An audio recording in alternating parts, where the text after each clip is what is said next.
Today in Ann Arbor, Michigan looks to take the victor's walk to Rich Rodriguez's first victory with the Wolverines. A rebuilding effort of sorts for him and for Michigan Stadium as the big house morphs into a bigger house and the Maize and Blues suit up for the love of the M. The opponent today also wears an M. Miami, Ohio, which is not afraid to invade this enemy's territory. They go for the upset now.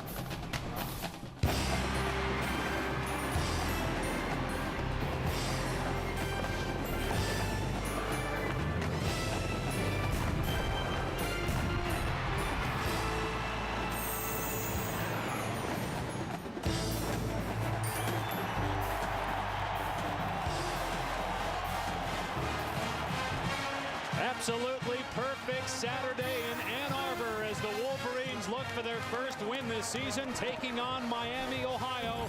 And for many Michigan fans, this year it feels like deja vu.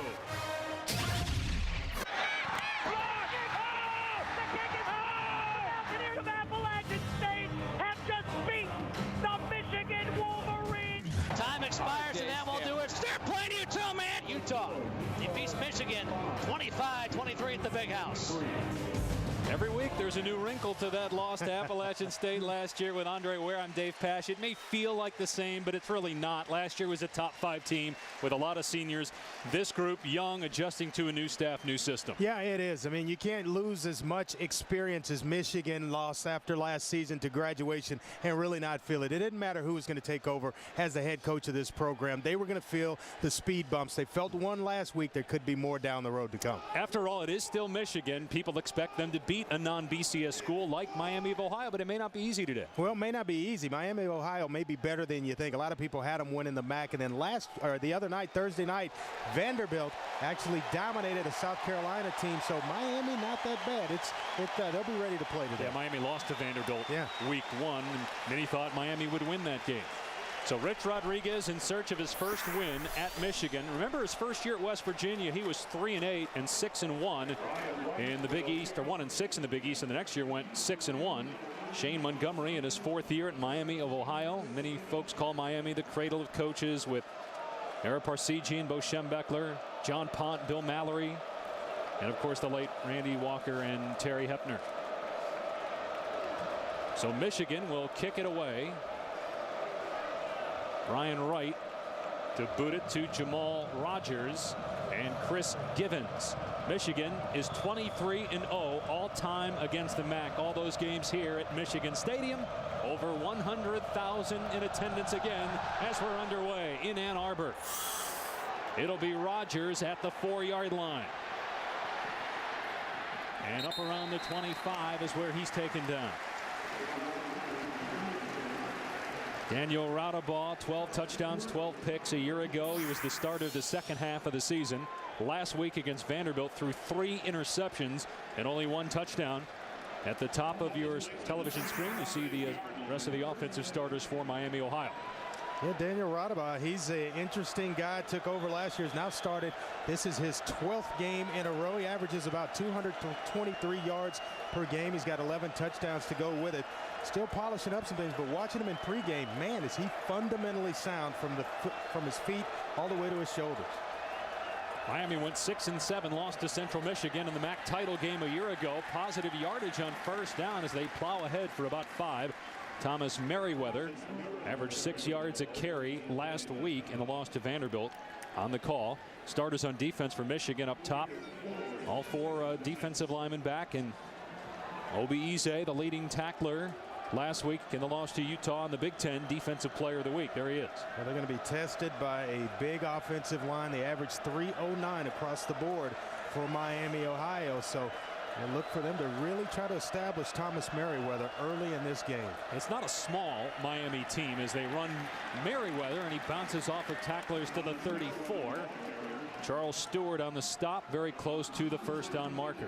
Well, when we talked to Shane Montgomery, this is what he wanted to do, was run the football, be sound, and give himself a chance on 3rd down. Not live in 3rd down and 8, but 3rd down and 3, 4. And here it's pretty good yardage on 1st and 2nd, just 3rd down and 1.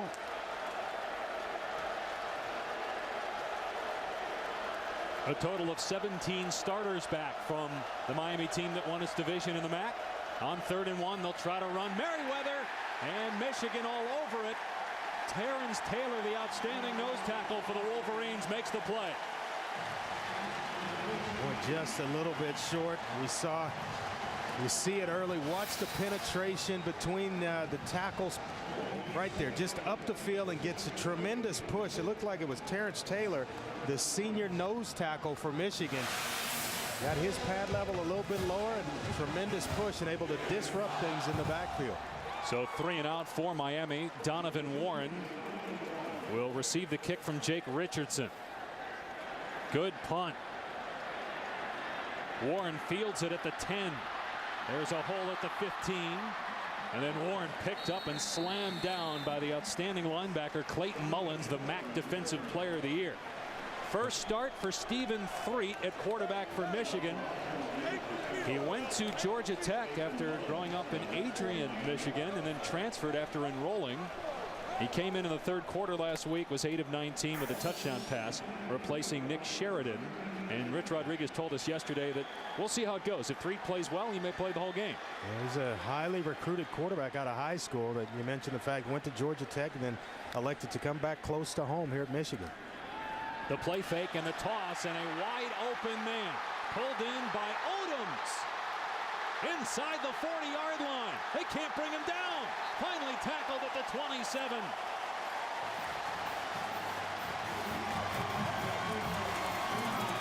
Biggest play of the season for Michigan. Yeah, very nice play fake by Stephen Threet, the quarterback, inside to Sam McGuffey, which set this whole thing up. The entire defense went with Sam McGuffey. Watch him go fall inside, and an excellent little toss out to Martavius Odoms, and he is good after the catch. He's a true freshman, caught 5 balls last week. A ton of true freshmen on offense for Michigan. Running play to another rookie, Sam McGuffey, powers to the 22. Robbie Wilson made the tackle. Defensive starters for Miami at the top of your screen. Well, this is Rich Rodriguez's offense. No huddle, rotating players in and out. Well, we talked to defensive coordinator Jay Hood this week, and basically told us that they wanted to stay away from big plays. Giving up big plays on defense was a absolute key for them defensively. They gave up too many against Vanderbilt last week, and it cost them that ball game. Here's the fullback, Moondros, getting the first down to the 15. Rodriguez does like to utilize fullbacks as we look at Michigan's impact players on offense. Yeah, it's Stephen Threet, the quarterback, making his first start for Michigan. Mentioned the fact that he attended Georgia Tech, decided to come back home. Up front, it's Stephen Schilling, the only returning starter for Michigan.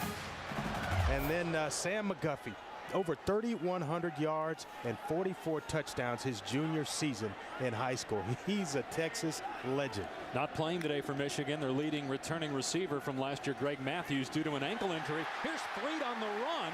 Not many people think that he can do that, but he picks up about 7 or 8 yards on first down. Boy, he's a guy 6'6", 230 pounds. He's not supposed to be able to move like that, but an excellent play fake allows for a nice big gash for Stephen Threet. Watch him right here. Nice play fake inside, and you just kind of show it out as if you're going to pass it, and all of a sudden there's a nice little crease for Stephen Threet to get through. So it's 2nd and 4. Threet gonna walk in. What a fake, and a Michigan touchdown on its opening drive. Is that Pat White or Stephen Threet with that ball fake and run? Right, excellent play fake inside to Sam McGuffey, and you're so concerned about the running ability of Sam McGuffey. Nice little play fake underneath right here, and you're going to see just watch Stephen Threet, the play fake, and then Sam McGuffey. The entire defense goes with McGuffey, and a big hole for Threet to run through. Travis Craven had no idea. He was the backside defensive end, and he totally got turned around as the extra point is good to make it 7-0 Michigan. But that's the start that Rich Rodriguez and the Michigan Wolverines wanted. I mean, right now, right off the bat, at home, Michigan 7, Miami, Ohio, nothing. It was a great start, but the drum major, we thought it might be a foreshadowing, but it wasn't for Michigan.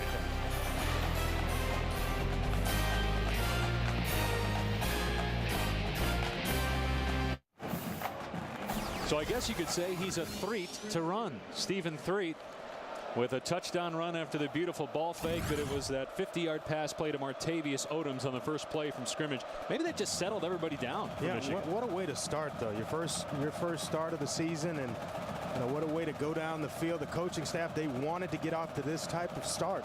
Excellent first drive for Michigan. Right to kick off for the second time. Rogers waits for it inside the 5-yard line. Rogers past the 25 and then gets submarined right there. Nice play by Troy Woolfolk on special teams. Watch the right side of your screen, the entire right side. Travis Craven, number 99, there that's circled. He's going to go crashing down inside with the play fake. It was such a good play fake, he still doesn't know until Stephen Threet is in the end zone where the football was. Excellent play fake. Andre, in talking with the Miami coaches, they said the reason they lost to Vanderbilt is because of mistakes, especially on defense. And it was time for the leaders and the seniors, and they've got a lot of them on this team, to step up. Well, they did not on that drive. They gave up a big play and then obviously got fooled on that fake. Daniel Rodaball with a play action hits Chris Givens, and there's room. Givens to the outside runs over a Michigan defender. Trying to make the play was Morgan Trent. And it looks like that's a first down. Well, we know one thing that's plagued this Michigan football team the last 2 seasons, with the loss to App State in the opener and then Utah a week ago, is when teams spread them out and basically pick around the perimeter of that defense. If you line up and try to go smash mouth with them, that's playing into their hands. When you spread them out and allow your playmakers one-on-one, you give yourself a chance. It's been successful right here in this building. Remember, Oregon came in, people forget about that sometimes, after that Appalachian State game, and ran all over Michigan last year. Fumble on the exchange. Looked like there was some movement before the snap, but a penalty flag was not thrown. No flag. So Obieze has the ball for Michigan. He's back at the 40-yard line. He's got the ball, and it is Michigan football. I think Daniel Rodabah thought that he was going to get himself an offsides penalty on the Michigan front four right there. The ball was snapped, and Daniel Rodabah didn't handle it. One of those defenders for Michigan. You think the center had the wrong count there? He snapped. Nobody else moved. Yeah. Obieze moved. He came away with the football. Worst possible start for Miami. Eze with a recovery, and now Stephen Threet in his first collegiate start with some confidence. Here's McGuffey down to the 30. Gain of 5 on first down. Joe Caniglio made the tackle, and some pushing and shoving after the play, but that quickly subsides. Carson Butler getting into it for Michigan, and an injured Miami player is Robbie Wilson. Let's take a look at Michigan's offense 2007, courtesy of EA.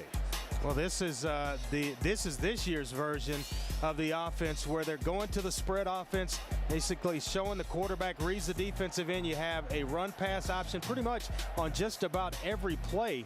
Last year they were more of a pro style type, where 2 backs, an I formation, they split the back sometimes, just the old traditional pro style of offense. There's no question Rich Rodriguez is going to get the type of players that will suit his offense, and we're going to talk about that a little bit later, and Andres wear it out, whether that's the right thing to do at a place like Michigan rather than try to adjust to what's already in place. Second down and 5 at the Miami 30-yard line. McGuffey again, and this time gets wrapped up behind the line of scrimmage by Brandon Stevens. As we go back to the studio and say hello to Wendy Nix. Hello, Dave. Illinois trying to rebound from that tough loss to Missouri in week 1. Hosting Eastern Illinois, Juice Williams, a 16-yard strike to Chris Duval. The Illini on the board, 7-0. And Tony Romo not available for Eastern Illinois as that pass is thrown incomplete. Intended for Junior Hemingway, who's getting a lot of action today. Suffered a shoulder injury in the spring, but has bounced back from that. Caleb Bostic at pressure in Michigan. See what they do here in 4th down. Yeah, he's a very athletic outside linebacker, Caleb Bostic. They've got 3 pretty good ones for Miami, but there it was just tremendous pressure. And I tell you what, Miami just got away with one, even just holding to a field goal attempt. That was big. Yep, you're right. Casey Lopata, who hit a 50-yarder against Utah, with a 47-yard try here.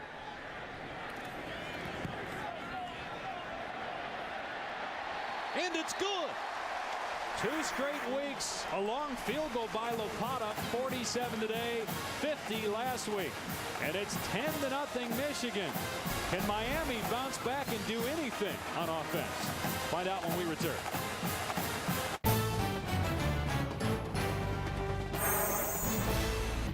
ESPN's College Football, brought to you by Nissan, passionate about performance and proud sponsor of the Heisman Trophy. And ESPN Game Plan. Today, catch Cincinnati, Oklahoma and Southern Miss Auburn. A lot of construction going on in Ann Arbor here at Michigan Stadium. What you just saw was another indoor practice facility that's going to be built. Michigan will be the first school with 2, and a $226 million renovation project underway here and expected to be ready for the 2010 season. A lot of club seats and luxury boxes being built. Here's Rogers on the return. His first 2 were good, and he did well there to cross the 20 and get to the 22. Daniel Radabaugh back on the field for Miami. There'll be a couple new buildings on the north end here, an entirely new press box, and capacity in 2010 will be 108,000. You said 2 indoor practice facilities? Yeah. Well, you can only practice in 1 at a time. Maybe send the offense into one and the defense into another. Yep, if you got it, spend it. They have it. And they spent it on Rich Rodriguez in more ways than one, and we'll talk about that a little bit later on. On first down, Radabaugh.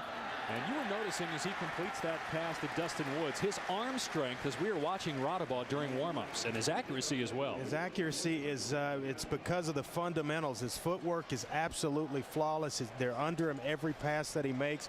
Got his shoulders turned toward the line of scrimmage there, which allowed him to get some velocity on that pass. Watching him in warmups, I was very, very impressed at how he whips the ball around. He's just going to have to take care of things today. First thing up front, get that quarterback center exchange taken care of.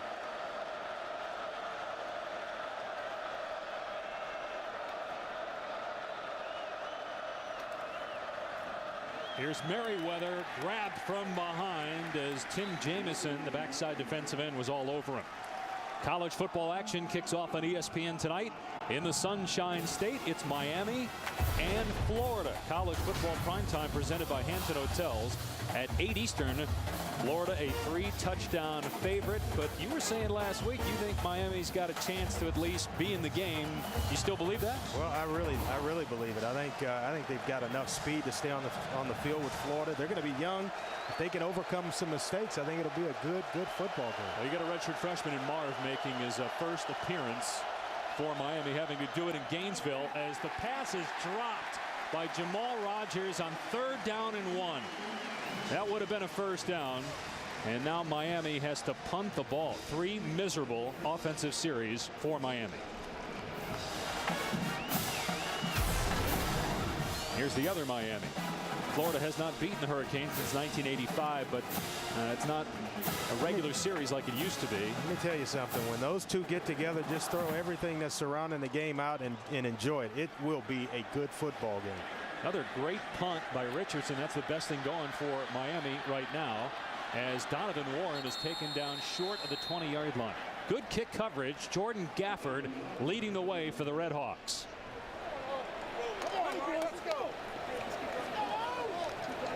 55-yard punt as Michigan's offense goes back on the field for the 3rd time. And Jay Hood, in his 4th year as defensive coordinator for Miami, Ohio, was telling us that our defense can't be on the field very long. Yeah. Got to get on and off the field, and we're going to time how long in real time Miami's actually on the field defensively. Well, both these schools, they knew that they had to keep their offenses on the field, and you do that by converting 3rd downs. Michigan hadn't been in very many 3rd down situations. Miami 2, and they've come up short on both.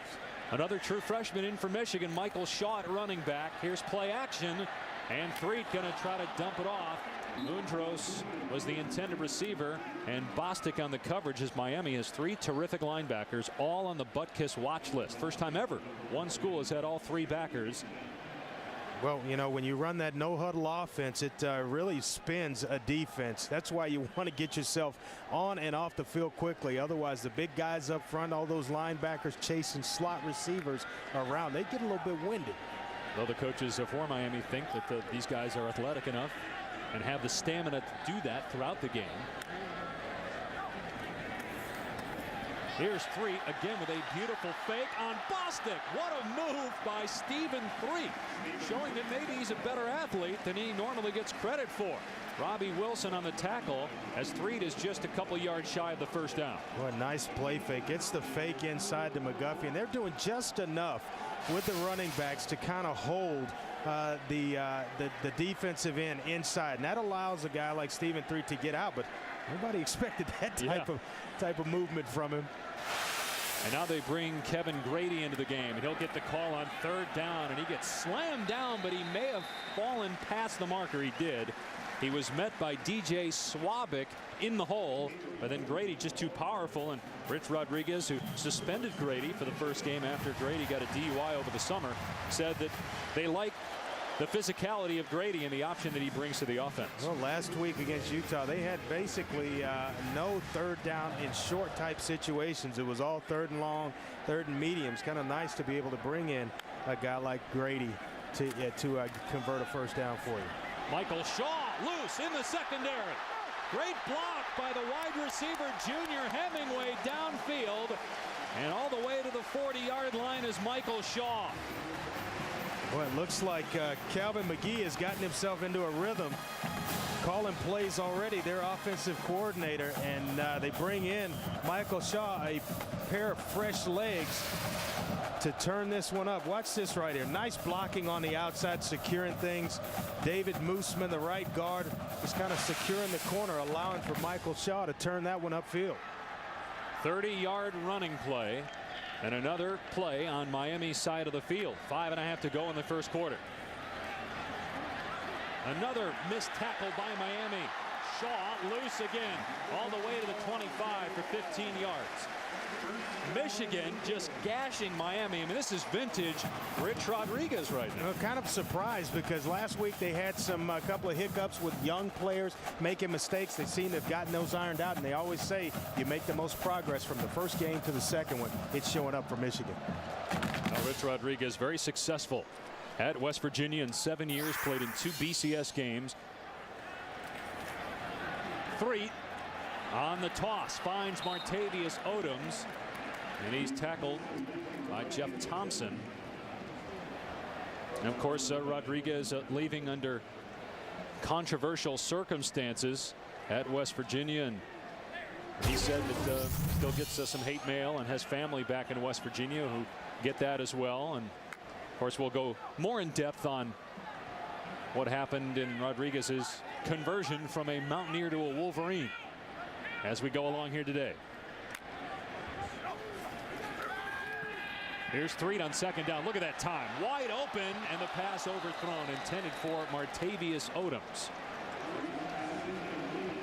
Take a look at how long the defense has been on the field for Miami. Over 4 minutes and a drive that started inside Michigan's 20. You often hear defensive coordinators talk about manning your foxhole, and they're making some tremendous adjustments. Calvin McGee, the offensive coordinator upstairs, basically when you show your hand defensively, and that's why they go the no huddle, they basically get you into the formation they want you, then they can never call a bad play. You got to kind of disguise what you're doing if you're Miami. Well, Miami struggled against Vanderbilt's quarterback Chris Nixon, giving up 166 rushing yards to him, and they're struggling with Stephen Threet on the ground of all places. This game being broadcast in high definition on ESPN2 HD. Dave Pasch, Andre Ware back in Ann Arbor, the big house rocking, and it's the 210th straight game of over 100,000 people. Coming up later, Andre will wear it out on whether it's better for a coach to adapt to his players or for the players to adapt to the coach's system. And Michigan looking to go 24-0 against the man. It's a big third down defensively here for Miami. 3rd and 9. Again, Threet has time to the end zone. Incomplete. Intended for Carson Butler. What did Miami do better defensively there? Well, basically, they got some heat on Stephen Threet, which is what they have to do. If you can keep him in a position between the tackle box, then you're going to have some success. But you've got to give some dummy disguises to a guy making his first start, because you see him go to the line of scrimmage. All of a sudden, that head goes to the sideline where they're making an adjustment from the coaching staff. You can't show them what you're going to actually come in. You've got to disguise that look. 41-yard attempt. Lopata already made a 47-yarder, but this one's no good. And so if you're Miami and head coach Shane Montgomery, you're thinking, man, we've played as awful as we possibly can play. And still in it. Yep, only 10-0. Just down 10-0, and they dodged a scare right there, a scoring opportunity for Michigan. But they've basically given up some field position and have come away now with just 3 points and a turnover and a big play. Go to the studio, check in with Wendy Nix. Illinois struck first, but Eastern Illinois had an answer. Trevoris Best gets loose, and he's going to go and go and go. 55 yards. That led to a touchdown. So we have a tie ball game. 7-7 is the score so far. Meanwhile, Ohio State 3-0 over Ohio. All right, Wendy, and here Merriweather on first down gets about 4 yards. Brandon Harrison on the tackle. 10-0 Michigan leads. 2 stops by Miami inside the 40-yard line. One ended up in a field goal, and the other a missed field goal by Lopata. Well, last week they were just 26% on third downs, and failed on 2 3rd-and-1s here early in the first quarter. That's where you want to be. You're in the situation you want to be in. Now you got to take care of business and move the chains. Last year they struggled on offense. They were 108th in the country in scoring. Nice move, though, in the open field by Eugene Harris, who caught 46 balls a year ago, and he gets the first down for Miami. Well, he's a tremendous athlete. Played on the basketball team at Miami his freshman year, and he's a good, explosive player, named the team's freshman of the year. He's solid. Nice little quick move. What I like with that little underneath screen they threw to Eugene Harris was the fact that he got up the field immediately. Don't dance and try to make everybody miss. You got to get positive yards initially before you start having guys miss. Miami trying to keep that crowd silent here at the Big House. Rodabaugh going deep, and it's overthrown. He had a touchdown. Dustin Woods ran past Stevie Brown, the safety, but Rodabaugh had too much on that toss. Well, it was Tim Jamison, the right defensive end for Michigan, that got just enough pressure on Daniel Rodabaugh to force him to overthrow this. It just got basically his big hand on that around the jersey, and then you feel like as a quarterback, I got to put just a little bit more extra, a little bit of something extra on it, and it. That's a good defensive line. Yeah, they can get to the quarterback. Brandon Graham on the other side. Good defensive ends for Michigan. They had a total between the defensive linemen of 5 sacks last week against Utah. Jamison had 5.5 last year, and Graham, guy you talked about, had 8.5 a year ago. That's really the strength of this Michigan defense. Their front four. Here's pressure again. Rodabaugh showing that arm strength. How about that toss? And close to a first down is Jamal Rogers. Actually, they're going to mark him about 2 yards shy, so it'll bring up third down. Stevie Brown on the tackle. Here we go, but Daniel Rodabaugh throwing to his left gets some penetration by Thompson, the defensive lineman there, and all of a sudden he's got to turn those shoulders. You get squared up, you can get something on the football. You give yourself a chance if you get it squared up and make a quick decision. And all of the time, you don't have those throwing lanes all the time where they're just crystal clear. That's when you become a playmaker, is when you have guys in your face, but you find a way to get the football down the field. Rodabaugh told us he patters himself after Ben Roethlisberger, former Miami great, current Pittsburgh Steeler quarterback. On 3rd down and 1, they pick it up. Merriweather gets the first down, and that is the first time on 3rd down and 1 in 3 opportunities that Miami has gotten the first down. Well, that's where they wanted to get to, was controlling the line of scrimmage. I think they've done that early, and you get yourself in those short yardage type situations. You've got to take care of business. Right now, Shane Montgomery, the head coach, kind of happy with the way this drive's going. See the numbers up top there for Merriweather on 6 carries. 19 yards. Now Andre Bratton comes in the game. Miami has not crossed midfield yet. First down at its 48. Here's Jamal Rogers, a flanker lined up in the backfield. Michigan not fooled. John Thompson leads the charge for the Wolverine defense along with Brandon Graham. Well, that's one that if Daniel Radaba had an option to keep it, maybe should have kept this. Watch the defensive end go crashing down inside now. As a quarterback, you've got to step on the outside. That's positive yardage. When you give it off underneath to Jamil Miller, there's a lot of pursuit coming, especially from the backside. So when you turn to plant, it better be up the field and not, back out the back door. You got big Tim Jamison sitting back there waiting on you. Loss of 4. Michigan last week had 11 tackles for loss. Play clock at 0. Penalty flag. Another mental error by Miami. Prior to the snap, delay of game on the offense, 5-yard penalty, still second down. Well, you mentioned the fact they hadn't crossed midfield. Seems so they're swimming backwards on this drive in the last couple of plays. He's Coach Montgomery right there saying, hey, get the play off. Now, is that because of the new 40-25 there? They lose yardage. The 40-second clock stops, or starts rather.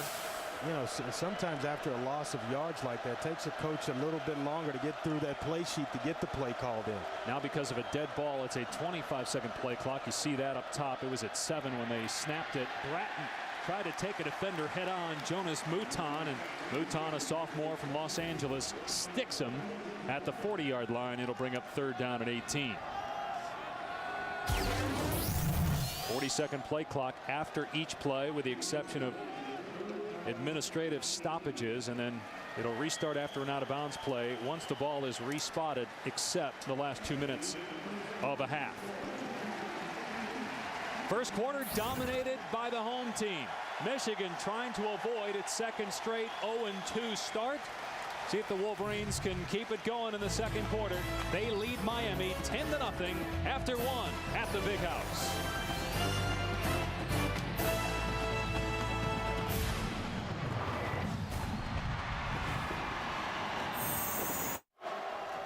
Could not ask for a more aesthetically pleasing day. Just beautiful skies, 74 degrees, sunny, and a packed stadium for college football.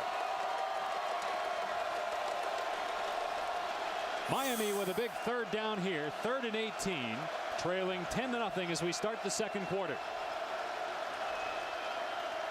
Radaba with time, middle of the field, incomplete. Another drop ball. Chris Gibbons this time blew it at the 35-yard line. That's the second dropped first down by a Radaba wide receiver. Boy, Daniel Radaba stood in the pocket. They brought Jonas Mouton off the corner to add an additional pass rusher. Chris Gibbons, he's got to come up with that catch. It was well within the first down marker, would have moved the chains and given Miami a first down in their first trip past midfield. Jake Richardson already with punts of 55 and 56 yards. And this angled well inside the 10, fielded by Warren. Miami down there, and Warren gets ankle tackled at the 14-yard line by Brandon Stevens. Back to the studio and Wendy Nix. Dave, I've got a Taco Bell studio update. Marshall at number 11, Wisconsin. Thundering Herd quarterback Mark Can to Darius Passmore. That's good for 36 yards. Passmore down at the 1, but Marshall punches it in. 7-0 over the Badgers. Well, that's maybe a bit of a surprise there. Maybe catching Wisconsin thinking a week ahead to Fresno State. Yeah, that's next Saturday night. We saw Fresno State knock off Rutgers on Monday. Well, the non-BCS conferences, each one had a representative get a win on the opening weekend. His 3 is running again. Picks up about 12 across the 26-yard line. Now, Rich Rodriguez's offense is rolling, and everybody remembers that Rodriguez was controversially hired in the sense that he was a West Virginia legend after what he accomplished as their coach. And Justin Bourne transfers to Ohio State. Terrell Pryor thought about coming to Michigan, ended up going to Ohio State. And then, of course, Rodriguez and company losing to Utah last week. Out in the flat, it's caught by Odoms. He gets about 5 yards. And really the controversy was the fact that West Virginia sued Rodriguez for $4 million, saying that he owed them money based on the buyout. Rodriguez ended up paying $1.5 million of it, and Michigan paid the other $2.5 million. Basically wanted to get that behind this program before the season started. Otherwise, every Saturday you're answering those questions. How's the suit coming and all that? And Michigan took care of business. Running play, and down goes McGuffey in the backfield for a big loss. Clayton Mullins there.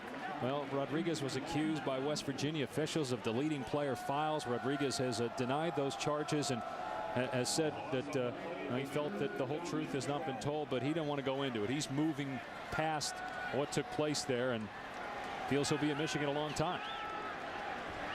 And there's no question the guy can recruit and coach football. You look at the success he had at Tulane with Sean King at Clemson. As Threet loses the ball, he scoops it up. He can still throw it. And Threet instead goes down at the 15-yard line. Loss of 10 on the play. Again, Clayton Mullins in the backfield. Well, you don't want to just turn a bad situation and have it get a lot worse than what it was. Right here, Stephen Threet picks it up to throw it. That's happened to every quarterback who's ever been under center. And if they deny it, then you know they're lying to you. But there, you just want to pick it up. Once you get your hands on it, find somewhere to throw it, and don't take additional yardage. So you're speaking from experience, is what you're saying. Everybody that's been under the center has had that happen. Zoltan Mesko to boot it away here. Miami could get good field position. It'll bounce inside the 45-yard line and stay in bounds, roll all the way to the 35 in Miami territory.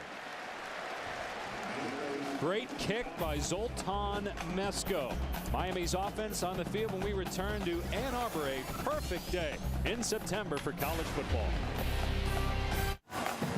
Back in Ann Arbor, Dave Pasch, Andre Ware. And did you know, Andre, the two coaches at Miami of Ohio and Michigan, two men who coached at both places. The first one, pretty easy, Bo Schembechler from 1963 to 68 at Miami and 69 to 89 at Michigan. In fact, Brad Bates, who's the athletic director at Miami, played for Bo, and Schembechler actually mentioned him in his book. George Little is the other one. You remember him? Don't remember George Little. A little bit before my time. Back before the run and shoot was just somebody's dream, right? That's it. Back to throw. Radaball. Down he goes at the 26-yard line by true freshman Mike Martin, a player the coaching staff is very high on. Well, I think Daniel Radaball is going to have to change his snap count because they're timing him just right. The defensive line getting off exactly when the football is snapped. So what do? You kind of make some adjustments, give him a hard count every once in a while, try to get yourself for a free 5 yards. But he's going to have to change up that snap count because they are just teeing off. He lost his shoe on that last play. Well, they're knocking them out of their shoes. Radaball relaces. Second down and 19. Another drop ball. That's an incompletion. That's the third drop today. One by Jamal Rogers, one by Chris Gibbons on a deep ball, and now it's dropped by Eugene Harris.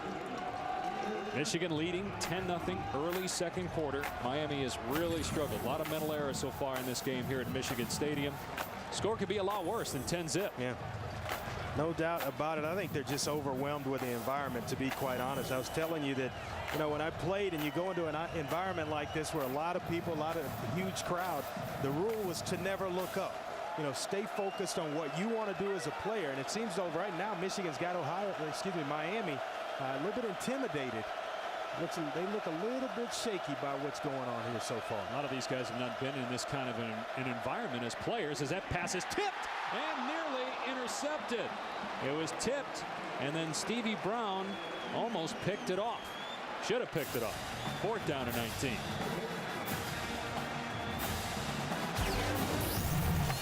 No, Ann Arbor on game day, almost twice as populated as normal. Of course, Detroit, one of the top 10 largest cities in the country. Grand Rapids, number 2. That is the furniture city, by the way, Grand Rapids, in case you're wondering. And you know what they're about here in Ann Arbor. Oh, yeah. Go Blue. What a punt. This kid has got a cannon for a leg. Jake Richardson with 3 punts over 50 yards. A 55-yarder, a 56-yarder. That's a 74-yard punt. But it's a touchback. A net of only 54. Still pretty good.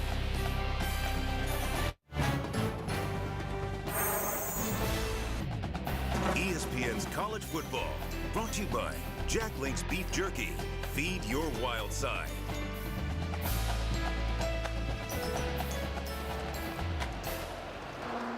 You know, the Olympic sports are pretty good here in Michigan. Michael Phelps actually trained here in Ann Arbor at the University of Michigan. He's a Baltimore native, but he actually enrolled at Michigan for a time, but then took off for obvious reasons. And his current coach is the former head swimming coach here at Michigan.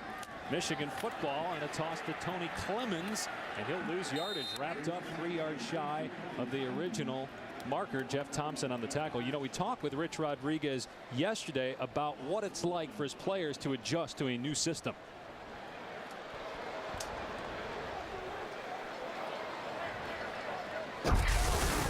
The biggest adjustment for us is like everybody's a freshman, even the guys that are upperclassmen. We don't have a lot of them. We only have one senior on offense. You know, we also have to teach them techniques in addition to teaching the system, and we have to be careful. We don't want to overload them, make them think too much, but at the same time, you can be so bland that people can defend you easily. So we're in that mix right now. We got to find out what we got to do to have a little bit of variety on offense, but at the same time, not confuse our young players.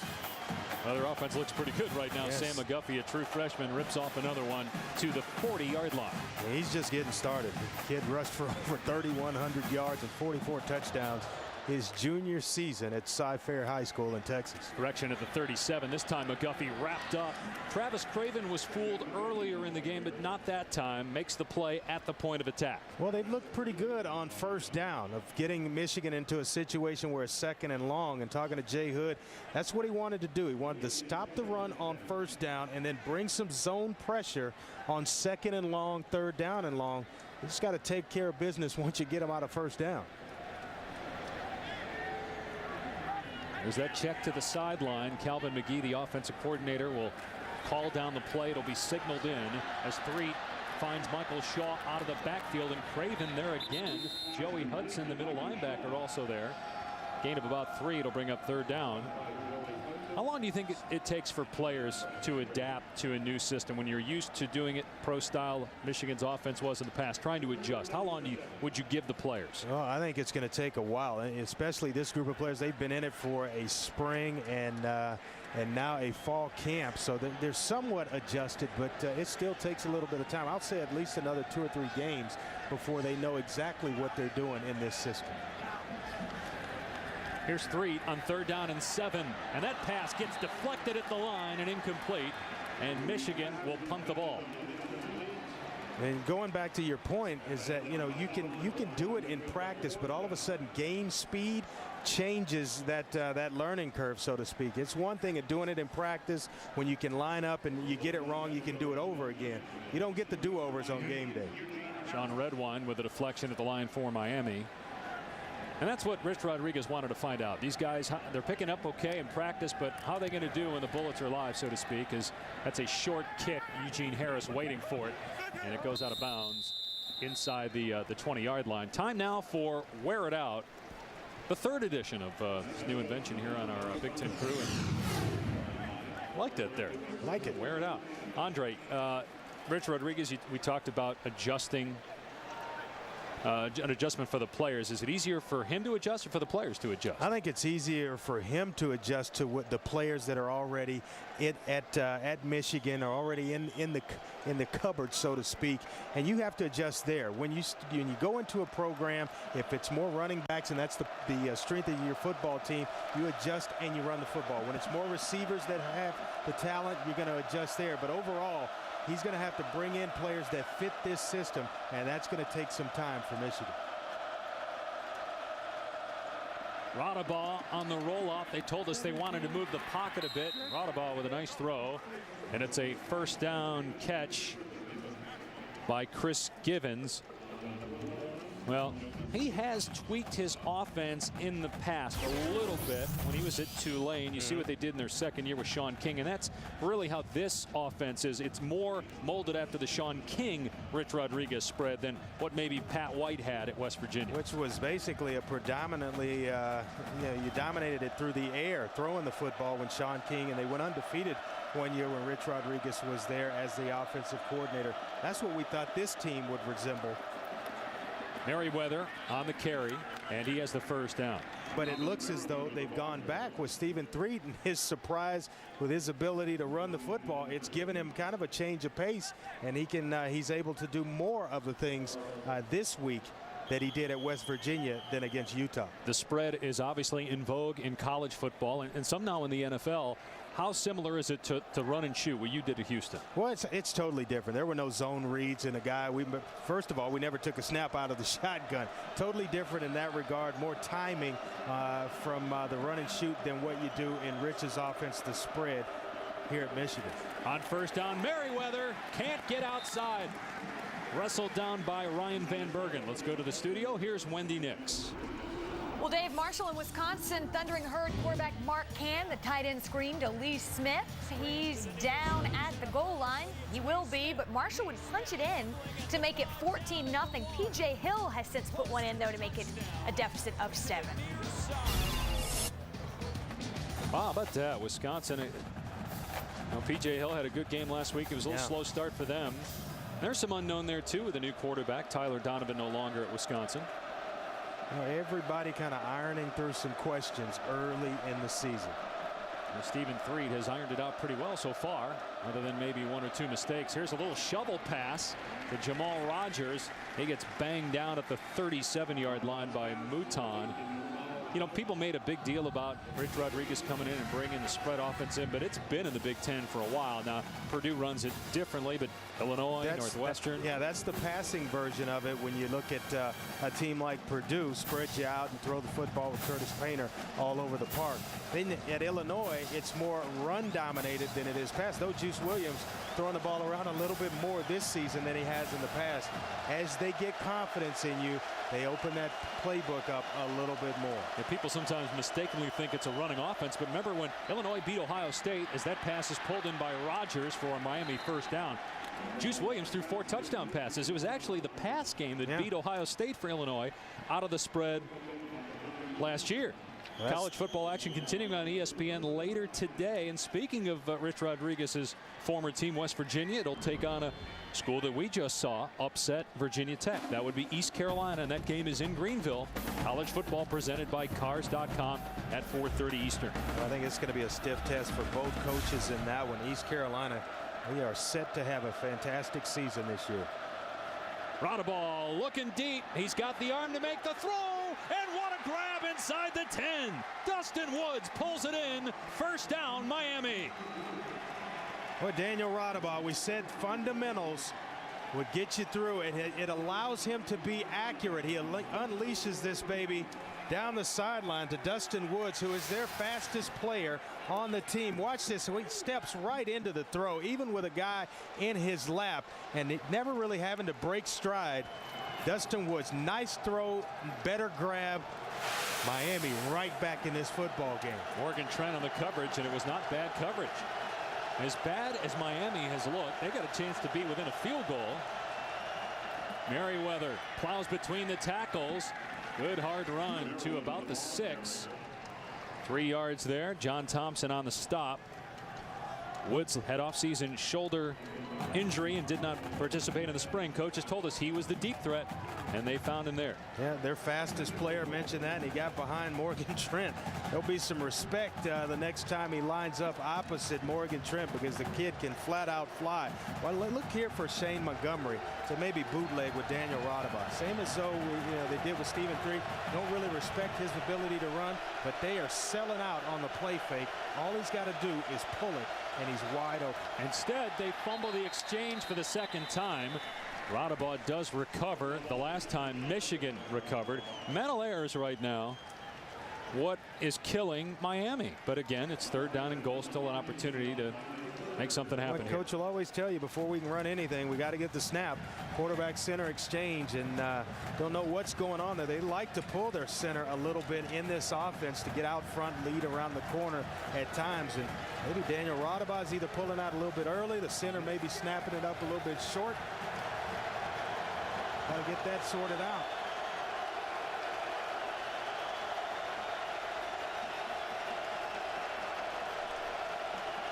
All eyes on Rodaball on 3rd and goal. Rodaball lost it. It's fumbled forward, ruled a fumble. I think they're going to rule it as a pass. Brandon Graham on the hit. No, they're ruling it a fumble on the field, and so it's 4th down and goal. One official was actually kind of simulating the throwing motion. It looked as though he's trying to throw this football, and this is going to be an incomplete pass once they get together and sort it out.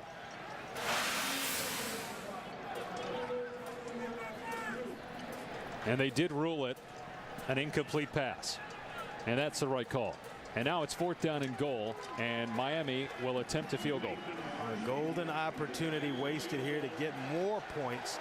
You got to get some to get started, but man, you get 3 downs inside the 10, you've got to go push towards the end zone. Nathan Parsegian nails it from 26 yards. And if that name sounds familiar, it should. He is the great grandnephew of Ara Parsegian, former Miami and Notre Dame head coach. So Miami on the board. Redhawks would have liked 7, but they're within 7 late in the second quarter. Whoa! Yeah! ESPN go blue! Whoa! Yeah! Ladies and gentlemen, one day that could be your doctor. Well, Miami with 2 fumbled snaps, 3 drop passes, penalties, mental mistakes on defense, and it's only a 10-3 game which late is in the amazing, second quarter. Which is amazing because Miami they've actually blown a couple of opportunities here, missed on a couple of 3rd down, 3rd and 1s in early in the game. It seems as though Michigan just should be dominating this game, yet they're just 7 points ahead. The guy that's keeping him in the game is their punter, Jake Richardson. He's had 2 punts over 50 and a 74-yard punt. He might be the game-changing performer if Miami should somehow win this game. Here's Sissoko, Boubacar Sissoko across the 40-yard line. Nice moves by another true freshman, but it might come back. There's a penalty flag inside the 25-yard line. Well, when they come from behind the runner, it's usually on the receiving team, some block in the back or a hold, something that I think is going to bring this one back for Michigan. That's why that hole was so big. Holding number 21 on the return team. 10-yard penalty. 1st down. Back to the studio while we have a moment. Here's Wendy Nix. Dave, we've got a score by a number 28 in Columbus, but alas, it is not Beanie Wells. Far from it. How about this? Dante Harden, 15 yards into the end zone. The stunner in Columbus, the Ohio University, on top by 4. Boy, upset alert. How does that happen? It's 5 minutes before halftime. I'll tell you how it happens. Everybody talking about next week in USC going out west to play the Trojans. They forgot that Ohio is coming to town. Well, you think Ohio State favored by some 35 points. We'll figure it out in the second half. You know, Jim Tressel will let them have it at halftime. As Nick Sheridan's coming into the game at quarterback for Michigan. Sheridan started last week against Utah through a touchdown pass and an interception, and then was replaced in the 3rd quarter by Stephen Threet. Why do you think they're doing this? I have no idea. Stephen Threet looked pretty good in the 1st quarter. Sheridan, a smaller quarterback at 6 feet tall, hands off for Kevin Grady. Maybe they just want to give Sheridan some work, but you're backed up inside your 15-yard line and no gain there on 1st down. Sheridan is a former walk-on. Remember, Ryan Mallett was going to be the heir apparent to Chad Henne, the all-time leading passer in Michigan. But then Rich Rodriguez got the job here, and it's a much different offense than Mallett signed on for, and so he transferred to Arkansas, where he'll play for Bobby Petrino. Obviously sitting out this year. 2nd down and 9. Sheridan finds McGuffey, but good job defensively by Miami. Morris Council out there with another negative play for Michigan offensively. This is why I don't like 2 quarterback type systems, and if this is the way Rich is going to go the remainder of the year, I disagree wholeheartedly. It has changed the rhythm and the flow of what Michigan has done just by bringing Nick Sheridan in. Now you had the hot hand with Stephen Threet. He goes to the sideline, sits down, got to rev it up again when he comes back in the game. Totally disruptive to the flow of the offense. Especially this late in the first half. It just seems seems like an odd time to make the change. If they don't convert this here as Sheridan runs, it's going to be a short field for Miami, and Sheridan does come up a couple of yards shy of the first down. Ryan Kennedy on the tackle. Now Michigan, you would think, would punt the ball on 4th down and 2 as we near the 2-minute mark, but now they bring on the kicking unit here. Almost feels as though they're breathing life into the lungs of the Miami players here. Big play, a big pass. They come away with a field goal. They hold 3 and out, which is what their defensive coordinator Jay Hood wanted. Get yourself off the field on 3rd downs. They're going to have some excellent field position here. Again, unless there was an injury, it seems just like an odd time to do it. Line drive that's angled well. Bounces inside the 30. And to about the 25-yard line. So Miami with 2 minutes to go and 2 timeouts left. They've moved the ball the last couple times. See if they can get some points on this drive. The NASCAR Sprint Cup Series heads to Richmond. Now or never for Jeff Gordon. Clint Boyer and others all have one last shot to make it into the chase. NASCAR Sprint Cup Series Chevy Rock and Roll 400 at Richmond on ESPN Sunday at 1 Eastern Time. Kyle Busch on the pole for that tomorrow. Kind of following Stephen Threet down the sideline, but doesn't look like there's anything wrong. They just wanted to make a change. They didn't need a spark. They had it already with the big guy. Now Miami, which has played about as poorly as you can play, has a chance maybe to tie the game going into the locker room, but they're going to keep it on the ground here with Merriweather, Mouton on the tackle. Certainly Miami didn't want to go 3 and out quickly and give the ball right back to Michigan. Shane Montgomery was hired as the offensive coordinator at Miami in 2001. Former quarterback at NC State in the late 80s. He's in his 4th year as the head coach. He played a little quarterback at NC State and actually has the NCAA record for passes thrown without a running play. It was 32 straight passes. He completed half of those at 16. But that's an offense you would have liked to play in. That's right. He's balanced it out a little bit. Finally, Eugene Harris with the catch, and that's big. Guys were dropping that pass earlier, but Harris with a nice snag out to the 42-yard line. And we go at halftime. Wendy Nix, Jesse Palmer will be in the studio, and let's check in with Wendy. Well, Dave, that's exactly right. Coming up at the half, Jesse Palmer will join me. We'll try and figure out what in the world is going on in Columbus, as well as some other Big Ten teams that are struggling. Plus, our College Game Day crew checks in from Gainesville with a look ahead to tonight's game, Miami at Florida. All right, Wendy. Meanwhile, Miami has crossed midfield. Dustin Woods knocked out of bounds, but the clock stops at inside of 2 minutes. It will start on the snap as opposed to the ready for play outside of 2 minutes, so Miami can take its time here. Mention the fact that last possession, no flow and rhythm to the Michigan offense. Therefore, whereas there is some of that going on right now for Miami, they seem to be in sync, hitting the edges, getting guys out of bounds, and saving the clock. Radabaugh on the run, and that is caught. They'll stop the clock to reset the chains. Eugene Harris made the grab. Remember, a MAC team won on the road against a BCS school last week. Bowling Green knocked off Pittsburgh a week ago. Well, they got Michigan spread out like they like him. A lot of teams have had success by doing this. And now you've got a hot quarterback in Daniel Radabaugh. This could get scary for Michigan. Radabaugh with a ton of time, surveying the field, and then throws it out of bounds. Smart play. Don't want to force anything. You're moving the football. You've got 2 downs extra in your back pocket, 2nd and 3rd down. Take care of the football and live to fight another down. 2 timeouts remaining for Miami. You see the numbers up top there for Radabaugh. 7 incompletions. He's had at least 3 drops.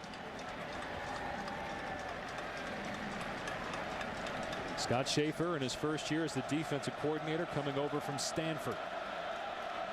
Did a good job there with the Cardinal.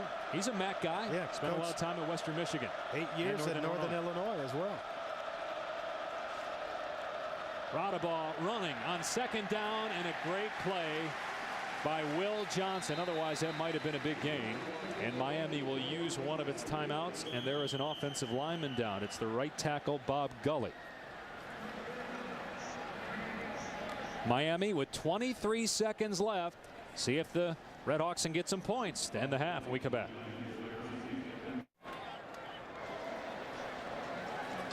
Understandable concern for Michigan fans. 0-2 to start last year. Lose to Utah week 1 of the 2008 season. Dominate the first half against Miami. and the game could be tied at intermission. Although Miami's got to convert here. 3rd down and 10 at the 45-yard line of the Wolverines. Boy, look for pressure. They've got it creeping up. Here they come. Radabaugh has a man broken up at the last second. Dustin Woods, the intended receiver, but Brandon Harrison knocked it down, and it's 4th down with 18 seconds remaining. Boy, excellent play. You'll see Daniel Radabaugh step into this throw. Really can't get a whole lot on it, but that offhand, the right hand of Brandon Harrison may have missed one right there, the officials. Just a little right hand wrapped around the shoulder pads, but he got away with it. So now Jake Richardson will punt it away. Donovan Warren back from Michigan. By the way, Wolverines, 7 of their last 10 offensive plays have gained 1 yard or less. That was nearly blocked by Brandon Graham. Kick sails out of bounds. We'll see where they spot it. With 10 seconds left, you would think Michigan probably wouldn't try to do a whole lot offensively. And that's going to be at the 10. Sheridan will come back in the game at quarterback. And Threet again started. Sheridan came in last series. Well, Sheridan was a starter last week. He struggled a little bit and was eventually replaced by Stephen Threet, who went on to throw a touchdown pass. Sheridan had a touchdown himself. Actually, his father Bill coached linebackers and defensive linemen for Michigan 01 through 04, and now coaches with the New York Giants as their linebacker coach. Michigan going to take a knee. Sheridan comes in and downs it. That will end the first half. Rich Rodriguez' team in that first quarter looked like it might be up 21-0.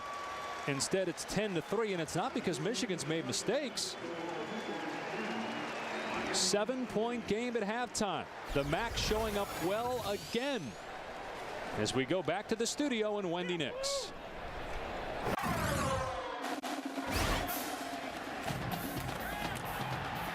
gonna walk in. What a fake, and a Michigan touchdown on its opening drive. Radabaugh looking deep. He's got the arm to make the throw, and what a grab inside the 10. Dustin Woods pulls it in. 1st down, Miami. And perhaps Miami in the mix for an upset, trailing only 10-3 despite the fact Miami rushed for just 13 first-half yards. After all, Michigan head coach Rich Rodriguez told us yesterday this is a work in progress. Even if the previous coaching staff was still here, they were going to be in a transition because of all the great players we lost. I mean, you lost your top 4 tacklers on defense and 9 or 10 starters on offense, including a bunch of guys that are in the NFL right now. So it doesn't matter who's sitting in my chair. It was going to be a transition, and we're going through some growing pains, and we'll continue to have some growing pains. And the greatest example of that, I guess, is at the quarterback position, Andre, because Nick Sheridan didn't start, but he played at the end of the half, and it appears he's going to start this third quarter. Yeah, it looks like he's going to start the third quarter here. They got in a span of down and distances where they just didn't convert on 3rd down, and he's elected to try to see if he could get a spark out of Nick Sheridan. Although now the other guy, Stephen Threet, has the helmet on. Earlier it was Sheridan, and Threet had the cap and the headset on. Yeah, he had the baseball cap and the headset all of about 10 seconds ago. And who knows? It's just we'll see once they kick the football here. Miami's punter is keeping them in the game, Jake Richardson. Short kickoff. Sissoko had a good return negated by a Michigan penalty in the first half and takes that one out to about the 31-yard line, and it will be Threet who started the game. And as far as what we were told by Michigan officials, no injury for Threet. So Rodriguez just going with Sheridan, and again only 13 rushing yards, but Michigan just 1 out of 6 on 3rd down. And again, the punt average, Michigan's punter Zoltan Mesko doing a good job, but again Richardson keeping Miami in the game. Had a 74-yard punt in that first half. Now Threet showed in that first half that he's a better runner. You saw that touchdown run on the opening highlight. Here's a reverse, and Threet trying to throw a block, and Odom's taken down after maybe a gain of 1. Well, let's take a look at the impact players for Miami University. Caleb Bostic is a guy on the outside. We've called his name a few times. Very athletic outside linebacker. Joey Hudson is one of the captains on this rock-solid defense. And then the MAC Defensive Player of the Year last year, Clayton Mullins. He will certainly come up and do some damage. And there's Mullins right on cue, Mr. Ware. Sam McGuffey, the true freshman, taken down for a loss. All three of those guys you mentioned on the Butkus watch list. First time ever one team has had all of its linebackers on the list. Yeah, he is a fantastic talent. The guy grew up loving John Lynch. He said he wanted to kind of model his game after John Lynch. Big time fan of John Lynch. Mullins with 3 tackles for a loss today. I don't know if he's got the John Lynch neck.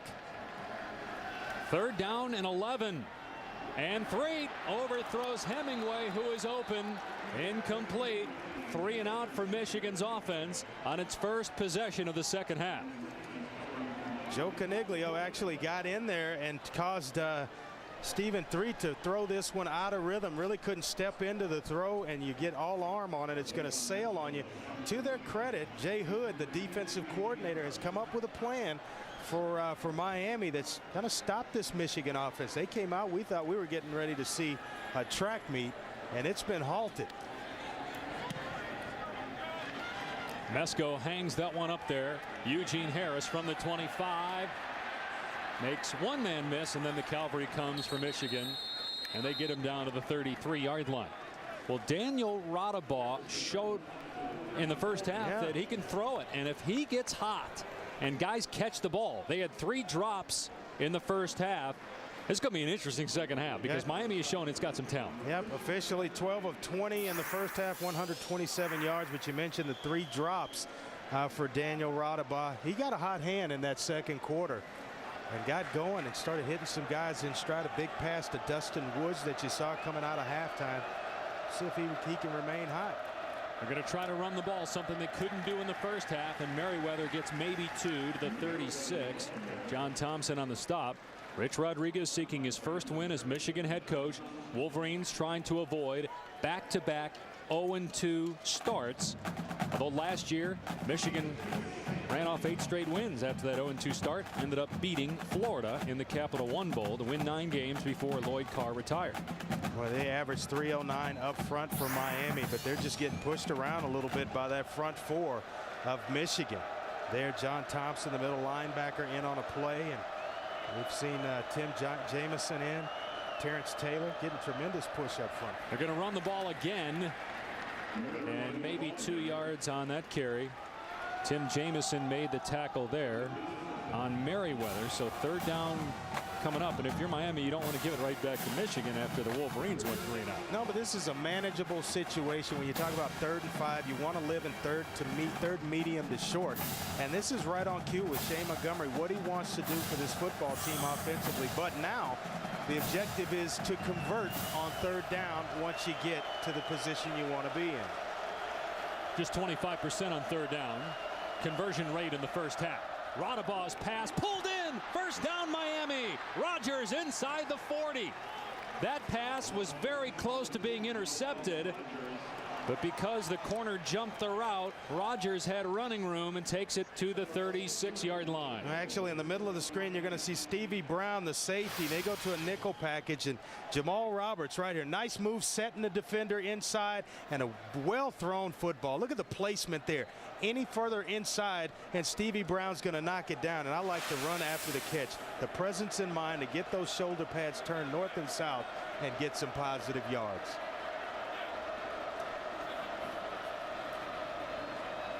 Here's a play fake, and the tight end Jake O'Connell with the catch. He had 14 grabs a year ago, tackled by Brandon Harrison. Well, I like Daniel Rodabaugh and his demeanor here coming out of halftime. There on the play fake, the first color you see, that's how coaches coach up the bootleg. First color you see of your own, give it. And he goes to his tight end right there. But it's going to allow for some stuff later on, because now there's the threat of Daniel Rodabaugh keeping the football if you don't keep an eye on it.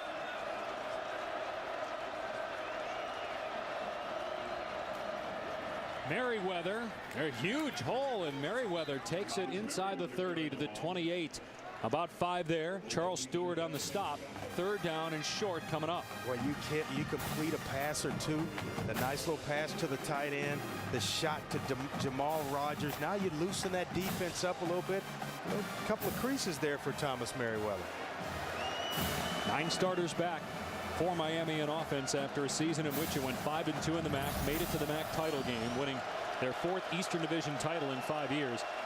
Michigan with over 100 rushing yards to just 23 for Miami, but a chance for Miami to get some points on this drive as they complete a pass for a first down. Rodgers on the catch, and I'll tell you what, Daniel Radabaugh looks like the best quarterback on the field for either team. Well, they keep getting the matchups they want with Jamal Rodgers, and he's a guy that's quick and really work inside. But watch this, no hesitation. You see it, get the ball out of your hand. Michigan there was in an all-out blitz. They just had the 4 receivers covered up. Everybody else was coming. I like Daniel Radabaugh right now. Now look later. If he can just buy himself a split second longer, the out and up. He said it with the out already. 2 completions. Now pump it, let the receiver turn up, and you're going to have a big play. Merriweather cut it back. Great balance. He could have easily gone down to the 25-yard line, but he got to about the 21, tripped up by Brandon Harrison. Well, we talked about Miami and how long they'd been on the field. I think, you know, you look at it now, this Michigan team, when you're running plays, those big grunts up front, getting a little winded when you keep a guy like Terrence Taylor out there a while, convert a couple of third downs. That pass rush isn't as potent as it was early in the game. The MAC got a win last week with Bowling Green knocking off Pittsburgh. Ohio was beating Ohio State at last check. Marshall hanging with Wisconsin. Merriweather out in open space. Nice tackle by John Thompson to keep him from getting the first down, but they're really executing well on offense on this drive. Yeah, well with the eyes. Daniel Radabaugh, they drop into zone coverage, nobody there, and he's got the presence in mind to hit the check down, which gives him, you know, he's outflanked the defense. Now they're set up again in 3rd down and short. This is excellent football right now. This is right on point with what Shane Montgomery wanted to do in this game. Keep his offense on the field, rest the defense, but move the chains, and at the end of it, come up with points. Familiar look there from the Michigan fans. Unsure what to do. Well, they're in that all-out blitz again. And the pitch, it's a fumble, but it's scooped up by Rodgers, and they're going to say that was a pass. It's ruled incomplete. On 3rd down and 2, it's ruled an incomplete pass. Now what do you do? It's 4th and 2. Do you take the points? I think you have to take the points here because then you put yourself within a field goal of the lead. This is just about automatic for Nathan Parsegian. So, you know, I think you take the points here. Let's take a look here to see if it was a forward pass. It's Oh, out in I don't know front. about that Boy, one. that is absolutely close. Rodgers got grabbed by the hair. Yeah, and you're going to learn to put that hair inside the helmet right there. Man, that hurts. It's a hair tackle. Stevie Brown made the tackle, and now because that was ruled an incomplete pass, and that's part they can't of the review uniform. that. Yeah. Because if it would have been ruled initially a backwards pass, you could review to see whether it was incomplete. Because it's ruled incomplete. Yep. And I think if I'm Miami, you're down 10-3. I go for it here because the field goal, okay, you get 3 points. You're still down 4. You need a touchdown to win. I'd go for it here. Well, I don't know. 3 points and then another field goal puts you within range, but I understand what you're saying. We'll see what Miami does on 4th down after this was ruled incomplete on 3rd down and 2.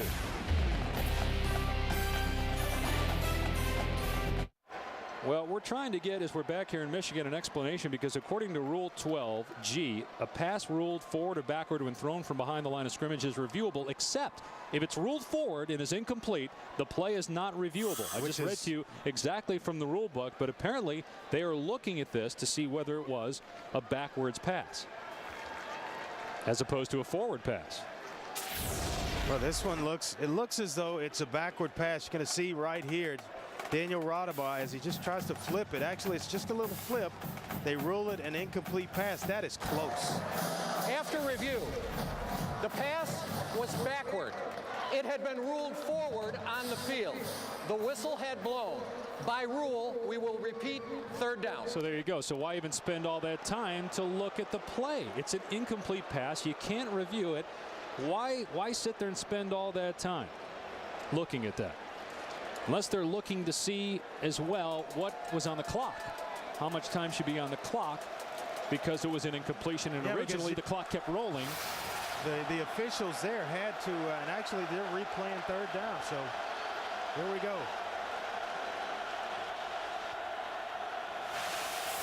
Why is it 3rd down again? That's what I want to know. Should now be they're 4th talking down it over again. Should be 4th down, right? Got to be 4th down. Unless they're saying that the whistle blew before the snap and it was an inadvertent whistle. That could be what they're saying. Maybe it was an inadvertent whistle.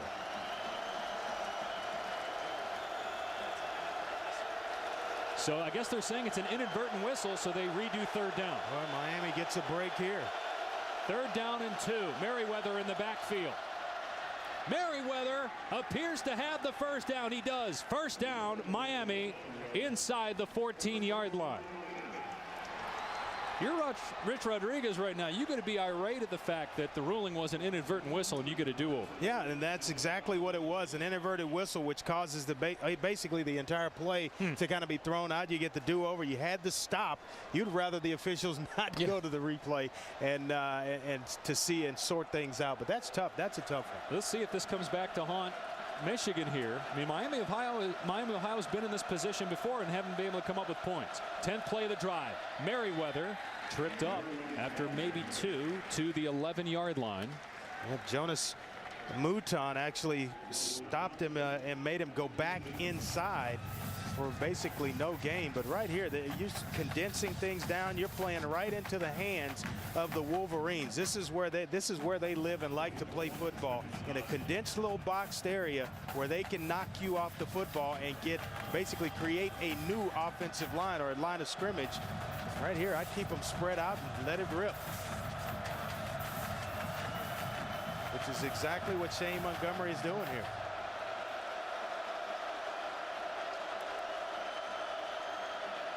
Rodabaugh has a man open. Caught inside the 10-yard line by Donovan Potter. His first catch of the game. He had 10 last year as a freshman. And he's a few yards shy of the 1st down. Another key 3rd down coming up for Miami. And again, this is just me, Andre. I'm in 4-down territory if I'm Miami. I've come this far. No doubt about it, because they're getting a little push up front. And Thomas Merriweather, he's a guy that runs north and south. Not a big guy, 5'10", 199 pounds, but he runs tough in between the tackles. So, he'll give you a shot on 4th down if you get anything positive here. 3rd down and 3 at the 6-yard line. Rodabaugh apparently changing things up. Play clock at 5. Rodabaugh with the fade, and it is knocked away at the last second, incomplete. What a great play, as Gibbons looked like he had a touchdown, and Harrison and Brown on the coverage for Michigan. Boy, Brandon Harrison, what an excellent play. You wait for the receiver to bring his hands up, and you start to play the football. He didn't try to play the ball. He went through the receiver at his hands right there, seeing him. He was beaten, but what an excellent recovery right there to just rake the ball. That is how you play the position of defensive back. Once a guy has his hands on it, you make sure you rake the football away. And I guess Shane Montgomery feeling, we drove this far down the field. We better get something out of it. So it's a 23-yard field goal try on 4th down and 3 for Nathan Parsegian. Made a 27-yarder in the first half, and Miami is within 4. It's the same score as it was last week. Michigan led Utah 10-6. Utah ended up winning the game. Will Miami win this game? They almost tied it on this play. Brandon Harrison kept that from happening. Now can Michigan respond? Find out next.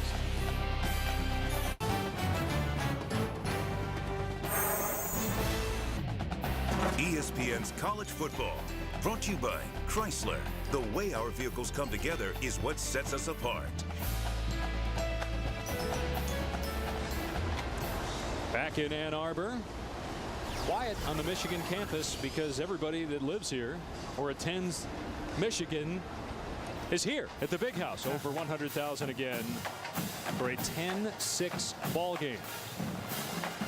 You see all the yellow, blue and gold that's sprinkled all between, here in the stadium. And there's this one little section of red in the corner of Miami supporters. By the way, we're being told Shane Montgomery did challenge the ruling on the field that it was a backwards pass, but again, the rule, as we pointed out before the break, says that you can't review it if it's ruled incomplete. However, when they did review it, they found that there was an inadvertent whistle, and with the whistle blowing by Rule, they replay the down. Here's a return by Sissoko. He's looked good on kick returns, a true freshman for Michigan. Lost the ball there, but they say that he was down. Now again, one of the new rules is that you can actually review that. If you're Miami, you can review it if there was an immediate recovery, which there was. But unfortunately for Shane Montgomery, he already used his challenge, so he can't challenge that, but it can come from upstairs. Let's see right here if we can detect when the football comes out. Right there, he's going down. Ball. He's down, it looked like. I think he's down. He's down. Michigan, they've got some problems of their own, though. The first 13 plays, 109 yards of offense. 19 plays since, just 57 yards. You know, I just want to correct something. Montgomery did win his challenge, so he does get it back. He actually won that challenge, so he still has a challenge to play with. That's one of the new rules in college football as Tony Clemens makes the catch out to the 33, a gain of 4 as 3 in there at quarterback again. Started the second half after being pulled in the second quarter.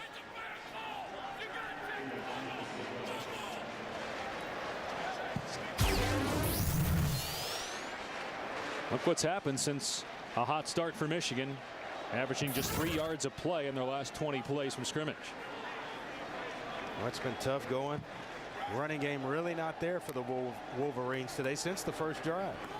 Here's McGuffey on second down, able to break free and pick up a first down to the 42-yard line. Brandon Stevens on the tackle. Right now a score that's eerily similar. Well, it's exactly similar to last week when Utah ended up beating Michigan. Coming up later, will Michigan be 0-2 for the second straight year? And then later, will Michigan make it 24-0 against MAC teams? Left tackle Mark Ortman is shaken up for Michigan. He is Jake Long's replacement, the #1 pick in the draft by the Miami Dolphins. They lost 4 starters on this offensive line, Andre. Only 16 career starts entering last week for this Michigan offensive line. Yeah, Mark Ortman, he actually started 2 games at right tackle last year when Stephen Schilling went down with because of an injury. Got a chance to play a little bit opposite Jake Long, but we got to get him back and healthy. They're not real deep on the offensive line. Let's go back to the studio and check in now with Wendy.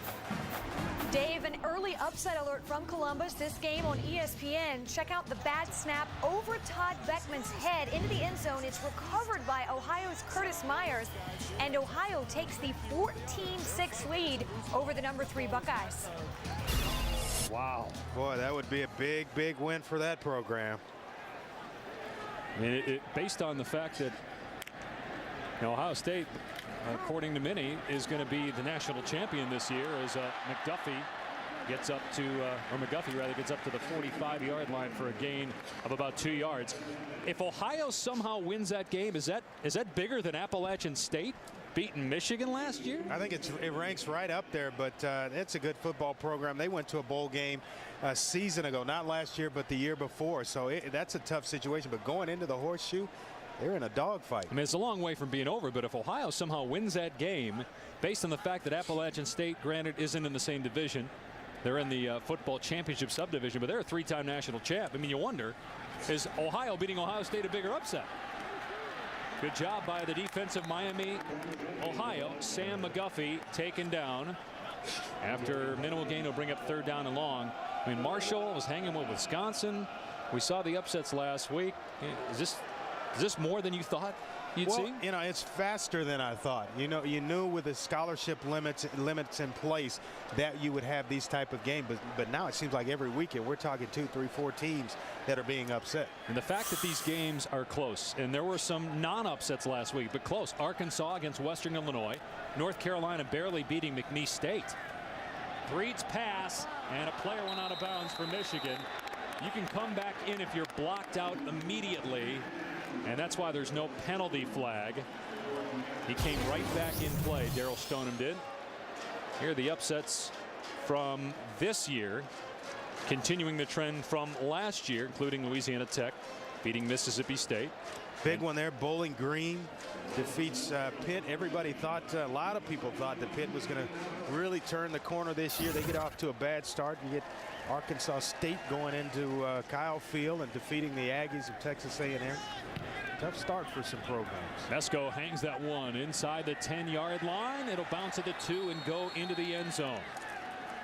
You know, if you're a Wolverine fan, you might want to get a little worried. And all of a sudden, Miami getting all the bounces. That one could have been down inside the 5, but it gets into the end zone.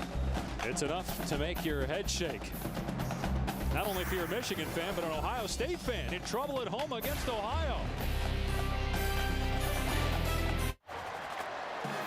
Welcome back to Ann Arbor. Over 100,000 strong as usual in the big house, and even some folks from Ohio coming here. And I don't know, who do you root for if you're Miami of Ohio? I guess you would root for Ohio against Ohio State since they're from your league. Yep.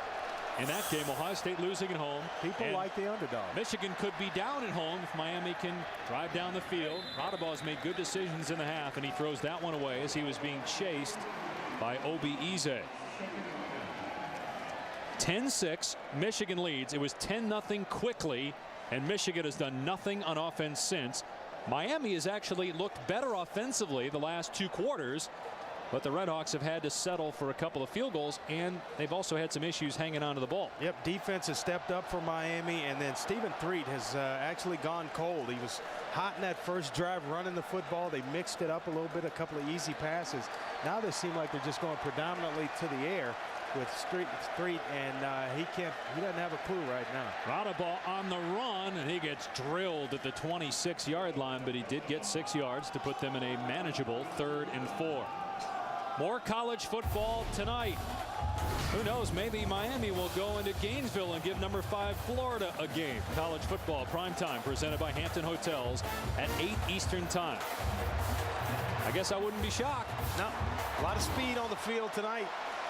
Canes and the Gators. That'll be fun to watch. And then don't forget, next Saturday, Ohio State at USC. With all these upsets taking place around college football, don't count the Canes out. 3rd and 5. Radabaugh had it nearly intercepted. I don't even know if he had any idea Donovan Warren was there. The pass was intended for Rodgers, and Warren had a better crack at it. Boy, he's breathing a sigh of relief right now because that one was a little high, and if that was thrown a little bit lower, Donovan Warren is in the end zone right here. They're just a little bit high, and he couldn't get up, couldn't climb the ladder to get to it. Actually, too deep zone, and like Jamal Rodgers kind of threw him a curveball, hooking it up, and he expected him to keep going. The secret weapon for Miami, Jake Richardson, who's been booming it today. Another one. Look at this thing. Warren backing up, and that was not even a spiral, and he kicked it that far. And Warren taken down at the 22-yard line as we go back to the studio and check in with Wendy. Dave, thank you. Marshall and Wisconsin, the Thundering Herd, we're hanging around, but here you go. Allen Everidge, the play-action pass to Garrett Graham, the tight end, knocked down at the 1-yard line. But P.J. Hill would punch it in. His second of the day. Wisconsin on top by 10. So it looks like Wisconsin may pull away there. 58-yard punt pins Michigan back at its 22, and Nick Sheridan back in the game at quarterback for the Wolverines. Second time he's been in there today. You like this, going back and forth? Nope, not at all. You know my feelings on 2 quarterback systems. I can't stand them. Here's McGuffey, the outstanding true freshman. And he's past the 45. McGuffey, terrific in high school, second team All-American by USA Today. I mentioned the fact over 5,800 yards in high school for his career. Over 3,100 of that came as a junior. And he is just a human highlight reel. Guy will, you can check him out on YouTube. Full speed, jumping over guys' heads. He is quite amazing. Gets it again, and this time he gets maybe a yard as Clayton Mullins, who was blocked on the last play, gets off the block this time to make the stop. Well, we're going to keep an eye again on how long Miami's defense is on the field. They haven't been on for more than 5 minutes live, or real time, I should say, on one series. Yep, they've come up big on 3rd downs. If they are able to get Michigan into those 3rd down situations, Jay Hood, the defensive coordinator, he's done an excellent job here into the second quarter as well into the second half of setting the table defensively. Play fake for Sheridan. And he tries to hit Brandon Minor, but the pass was too short. Was at his feet, and now it's 3rd down and long. Pressured by Morris Council, the sophomore defensive end for Miami. Well, where they had all the success early with Stephen Threet in the first drive was basically going to the pure spread, showing it inside, and Threet was pulling it, making plays with his legs. They've since gone away from it, and Michigan seems to be struggling a little bit offensively. Michigan has Notre Dame on the road next week, then back-to-back home games against Wisconsin and Illinois. Only 10 guys were on the field on that play for Michigan. Play clock still with 10 seconds remaining. If Michigan doesn't win this, you wonder when their first win will come with those next 3 opponents. Catch by McGuffey, and it's going to be a little bit short of the first down, wrapped up by Brandon Stevens. Yeah, it's 4th down and a couple, and you'd think Michigan would go for it. Absolutely, they're going to go for it. When you cross the midfield and you got a little bit of momentum, that's Jay Hood right there, the defensive coordinator. When you cross midfield, it really enters into your brain to go ahead and go for it, but fans don't like it. They're going to punt it away. That tells you would think that he didn't have a whole lot of confidence right now in his offense. 4th down and 3. You're a bigger physical Michigan team against the MAC school. You're at home. You're in their territory. And you're not going to go for it on 4th down and about 2.5. Boy, and your defense actually taking it on the chin a little bit here. Miami calls timeout. 4th down when we come back. Rich Rodriguez certainly concerned not only with this game, with this lead at 4, but the upcoming schedule. At Notre Dame, a lot of people think that'll be a swing game for both schools in terms of how the rest of the season goes. And then look at that. Wisconsin, followed by Illinois on ABC. 2 weeks later at Penn State. Boy, Michigan got a punt, though, here on 4th down and 3. Murder's row right there. When you start talking about schedule and Notre Dame coming up next week, boy, it's going to get tough for Michigan. Mesko will try to pin Miami deep. It bounces at the 5, and then it's scooped up. Dangerous play there by Eugene Harris. As it looked like that might go into the end zone, but Harris was in the way. College football action continues on ESPN just a couple of hours from now. Maybe we'll have another upset, or would it even be an upset if East Carolina beats West Virginia? It is in Greenville. We saw East Carolina knock off Virginia Tech on a block punt return for a touchdown last Saturday in Charlotte. And in talking with the West Virginia coaches yesterday, or the Michigan coaches, they were saying that Pat White never called any of his plays at West Virginia. So everything signaled in. Yep. So how will that change things for West Virginia this year without Calvin McGee and Rich Rodriguez? Miami runs the ball. Merriweather on 1st down to the outside. He gets to the 12. Picks up about 5. Tackled by Donovan Warren. Excellent job of securing the edge and allowing Merriweather to actually get outside and up the field. What I like about this kid is he's a north and south runner. Sees the hole, one plant, and then one move and towards the line of scrimmage, squares those shoulders up, but still has the ability to make guys miss once he's in space. He's earned some tough yards for this Miami offense on the ground. Now got a little bit of breathing room, Dave. Certainly more manageable. 2nd down and 5. Another running play. Merriweather with excellent vision, and if he breaks that tackle, he might be gone.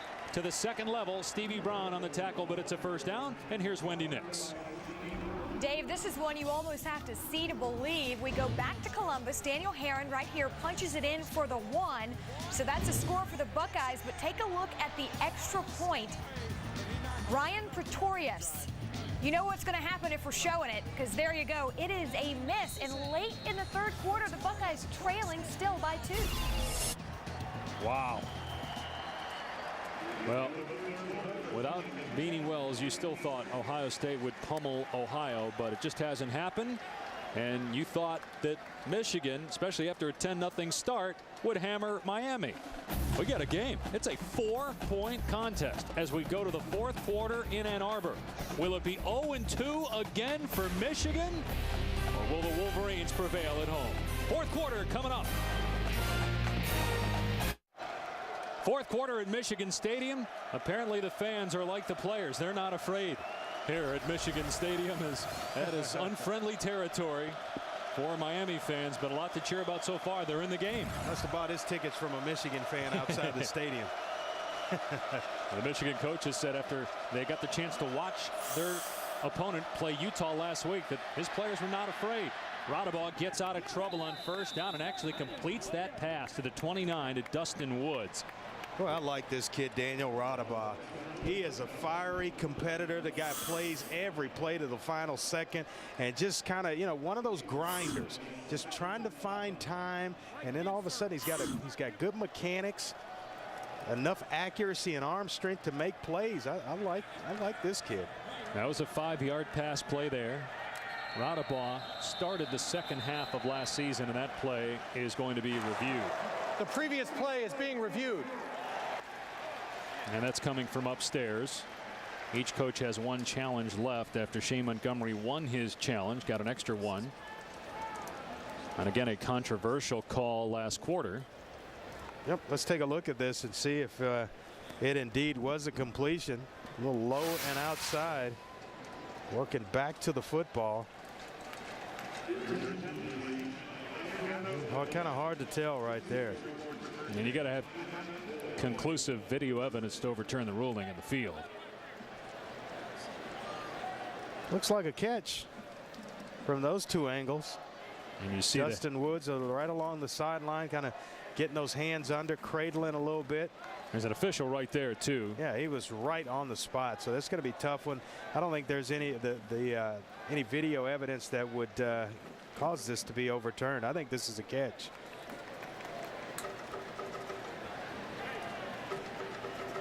They won't go with our assessment of this, will they?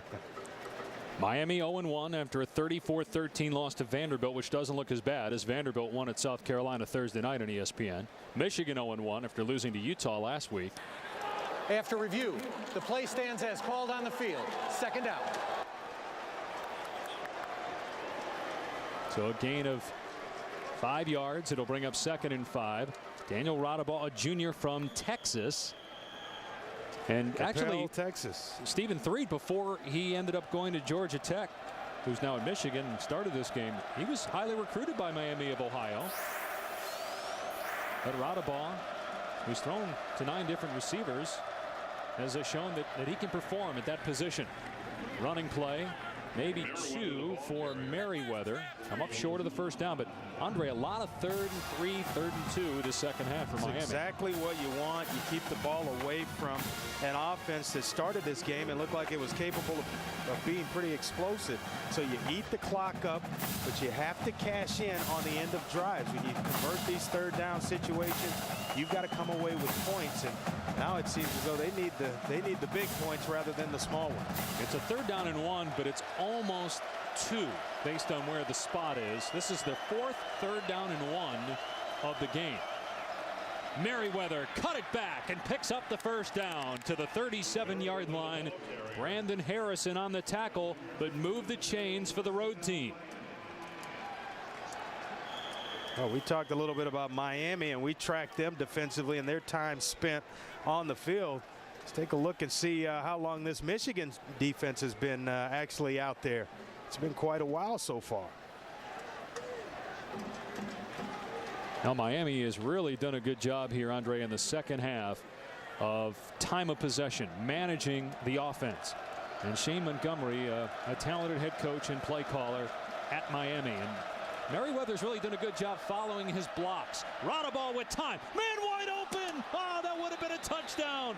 That pass was a little bit too hot for Chris Givens. He couldn't pull it in. Otherwise, Miami may have the lead. Boy, Chris Givens has been a fingernail away from 2 excellent plays. The breakup in the end zone by Brandon Harrison, and then right here, this was just thrown a little bit too hard and too high, but he had Chris Givens wide open. Put a little more touch on that one, and he is dancing in the end zone. Miami has been oh so close several times. They've completed 1 deep ball and now 2 misses on the deep throw. See how they respond. 2nd and 10.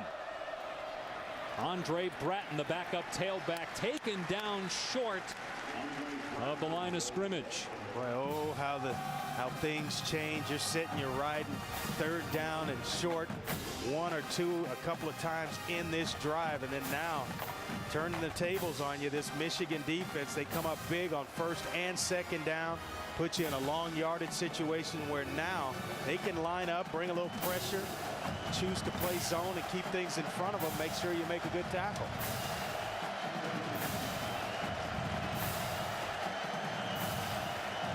Third down and 11. Radaball has to step up. He's in trouble. And down he goes at the 37-yard line. Brandon Graham the first to greet him. And Miami will be forced to punt. You know, if Miami goes on to lose this game, they're going to have nobody to blame but themselves with their errors. It hasn't been Michigan that's outplayed them. A couple of close plays in the passing game. We mentioned that to Chris Givens. Boy, he'd love to have those two passes back. And now a couple of golden opportunities, a few 3rd and 1s that they didn't convert in the first quarter. You're right. It's only themselves to blame if they come up short in this one. They've been inside the 10 twice and had to settle for field goals both times. Warren waits for it, and he is hit immediately, keeps his balance for a moment, and then downed inside the 15-yard line. It was Wendell Brunson for Miami that makes the tackle at the 13. Well, Michigan's defense has played well today. Brandon Graham fired up as the Wolverines maintain a 4-point lead.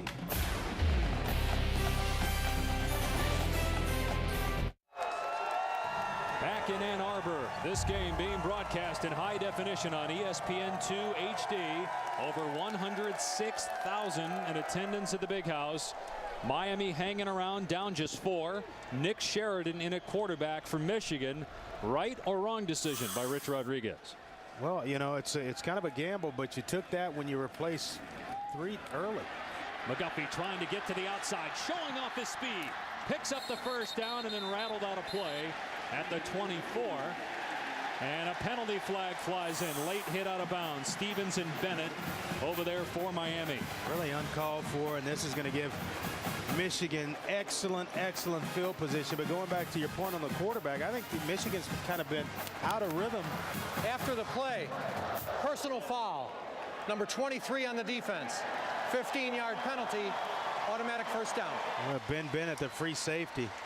But they've been out of sync offensively since they made the switch from Stephen 3 to Nick Sheridan. And right here, McGuffey showing all the moves that he has. And right here, just a little bit extra. He's out of bounds already.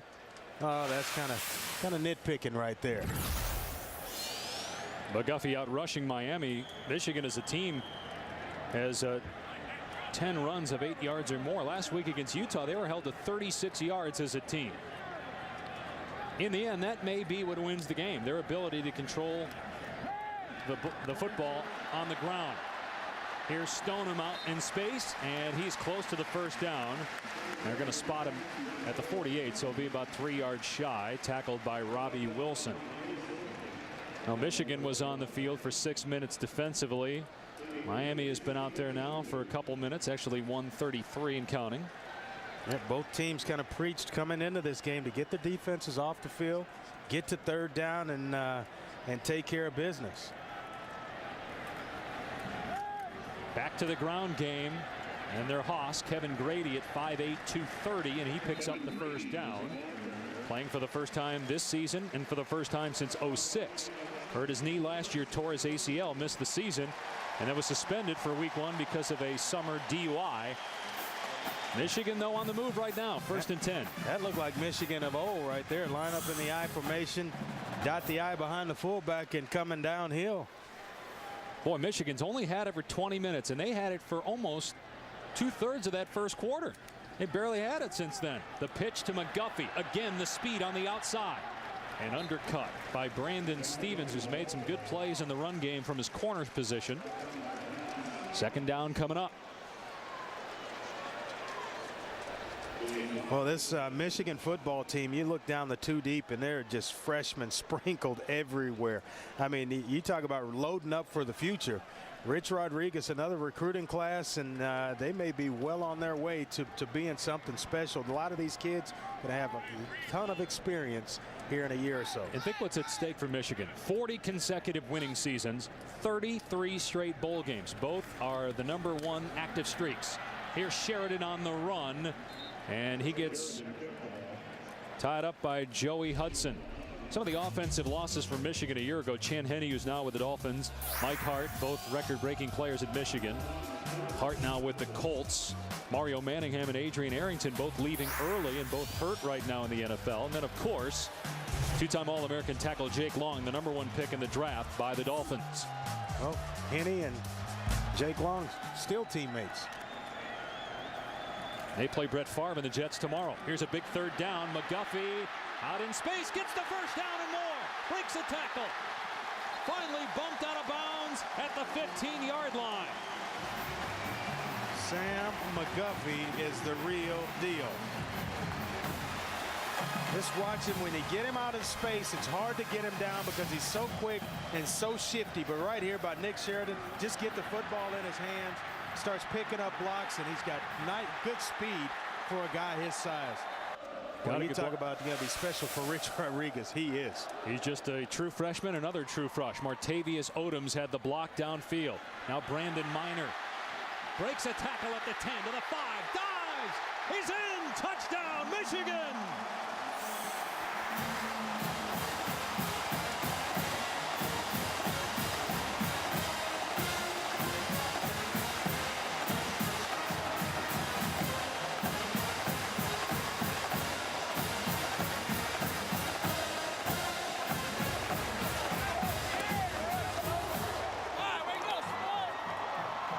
An 87-yard scoring drive as Brandon Minor gives Michigan, for now, a 10-point lead. Lopata on for the PAT, and he missed it. Trouble with the snap and the hold by Mesko, and it's a 10-point game. Well, Michigan finally with a touchdown. After scoring on its first drive, it takes them to the 4th quarter to get another TD, but they missed the extra point. 10-point game.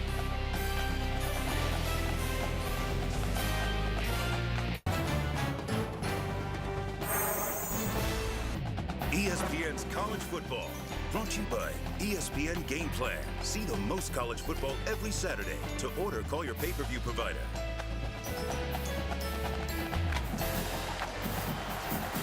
Back in Ann Arbor, Michigan has taken a 10-point lead, but a missed extra point. 2-possession game with just over 8 minutes to play.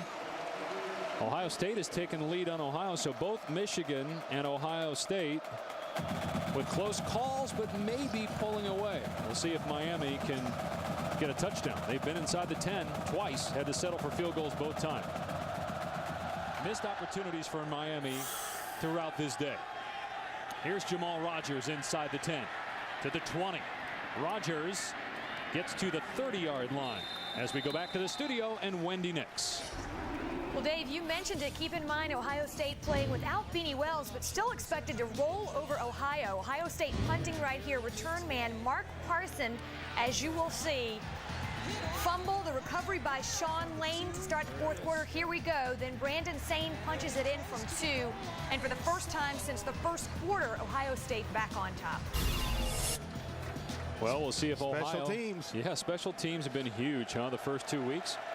That's where you got to get it ironed out, and it takes you a couple of weeks to get the right combination of players in there where you feel secure that they're going to take care of the football. But special teams has not been an issue for Miami. It's missed opportunities, especially on offense. Radabaugh has time, and that pass overthrown, intended for Dustin Woods. Here are some of those missed opportunities we're talking about. Yeah, you see here he has a receiver basically wide open. Dustin Woods, he overthrows here on the fingertips of Chris Givens, unable to put it away. And then right here again to Chris Givens, just a little bit high. They've been so close to taking control of this football game, but still find themselves trailing by 10 points. 3 drop passes, 6 of 15 on 3rd down. That fumble was on a quarterback center exchange. Brandon Harrison right now is the MVP for Michigan. He's the one that broke up that pass in the end zone that you saw. Radabaugh finds Rogers. Nice move to the 37-yard line. He'll come up a few yards shy of the first down. Well, that's what you want as a quarterback. Get one of those slot receivers like Jamal Rogers matched up inside on John Thompson. Can't touch it. He gives it to him, takes it away, positive yards, and now right back in that manageable situation or down and distance at 3rd and 3.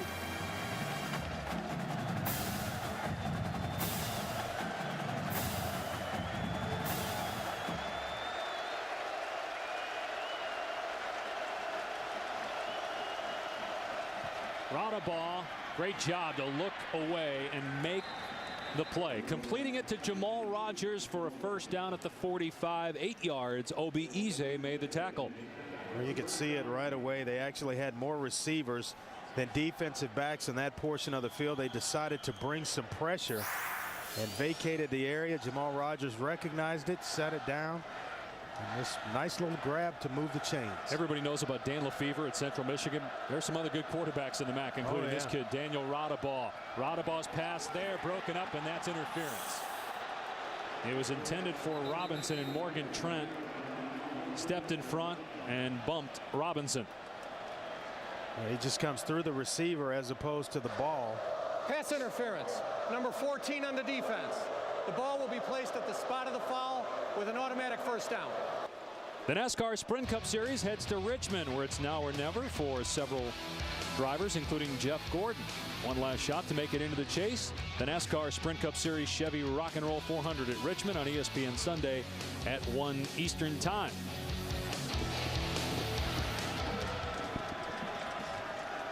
Meanwhile, a 1st and 10 at midfield for Daniel Radabaugh and the Miami offense. Radabaugh looking deep on that wheel route, and the pass is overthrown and nearly intercepted by Donovan Warren.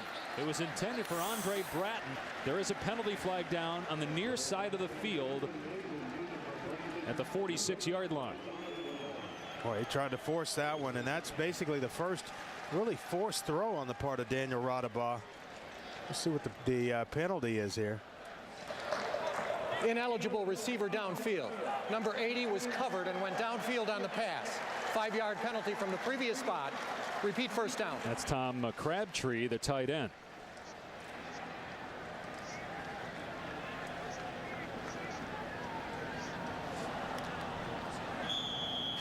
Well, take a look at Donovan Warren here. Doesn't really bite on the first little move inside. Now you see the wheel route coming behind him.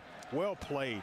You see it because if he goes inside with a receiver that's coming down inside the hash mark, that wheel receiver is going to get behind him and give up a chance for a big play. Excellent job. Yeah, he recognized that. That was Bratton coming out of the backfield, as you said, on that wheel route. First down. Radabaugh gets away from one man, gets crunched at midfield. John Thompson the first to meet him. So back to the original line of scrimmage where it'll be 2nd down and 10. Well, Radabaugh felt that one. You got to get yourself down a little bit faster when you get in a crowded area. He's a little shaken up. And an official's timeout. So unless Miami uses a timeout, he's going to have to come out for one play. It was Eze and Thompson, the two guys from Michigan, who hit Radabaugh. Well, he was just kind of standing up, and you see him going through there. And two guys, boy, the helmets collide. One from one side and gets it from the other side from Will Johnson. Wow. That was a big hit there. And if you're Miami, do you use a timeout, or do you just say, you know what, we'll put our backup in for the one play? A freshman, Clay Belton, and hope that he doesn't make a mistake and turn it over. Belton is a talented kid from Dayton, Ohio, redshirted last year, but again, he's never taken a snap, and here you are in the big house in the 4th quarter. Well, that play seems as though it's going to take more. The lick or the exchange seems like he's going to need a little more than just a play to kind of shake the cobwebs off this one. So Michigan leading by 10 with 6.5 to go here in the 4th quarter in Ann Arbor at the big house. Michigan trying to get its first win under Rich Rodriguez. Wisconsin apparently pulling away from Marshall. Ohio State maybe doing the same against Ohio. Ahead. Hearing the blues in Michigan, including some other schools and some other things going on in this state, in particular the Detroit metro area. And then later we'll preview the Big Ten You know, Daniel Radaba, he's not that fleet of foot. You run him on the quarterback draw like that, I don't know about that call. Maybe if it's closer down near the goal line when everybody's thinking pass, but that's a tough one right there. And as you said, at this point, it looks like that's probably more than one play of him being on the sideline. We'll see how Clay Belton does in his first snap as a collegiate. Big kid, 6'5", 224, redshirt freshman. 2nd down and 10 at midfield for Miami. The give to Merriweather. Wrapped up by Obi Eze at the 46-yard line. So a gain of 4 there. If he doesn't make that tackle, Merriweather might be down the sideline. The linebackers for Michigan have played pretty well here today against the run. Their backup quarterback Clay Belton into the game. You never know when your number is going to get called. You're always just a play away if you're the backup. You try to ease him into things with a nice little underneath handoff to Merriweather, but he's going to be asked to throw the football here pretty soon. There's Radaba still on the sideline, probably trying to figure out maybe not where he is, but who he is, as there's another penalty marker down. Brandon Brooks, the right guard, moved, but Prior to the snap, false start. Number 56 on the offense. 5-yard penalty, still 3rd down. Well, that's why you can't just unplug one quarterback and plug the other one in. The cadence is a little bit different. The timing, the voice inflection's a little bit different. You get used to one guy on that offensive line, and then all of a sudden, here comes Clay Belton. Just got a little bit antsy and raises up. Cost him 5 yards here. Radaba still out of the game. It might have been a helmet-to-helmet hit on Radaba as he was trying to get down. Here's Belton, and that pass is caught, but about 8 yards shy of a 1st down, and now it's 4th and 8. Miami may have to go for it. Donovan Warren on the tackle.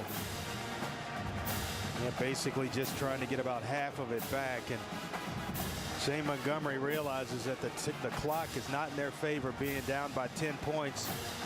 It's 2 down, it's 4 down territory from here on in. They got to get 8 yards. They got to get to the 40-yard line.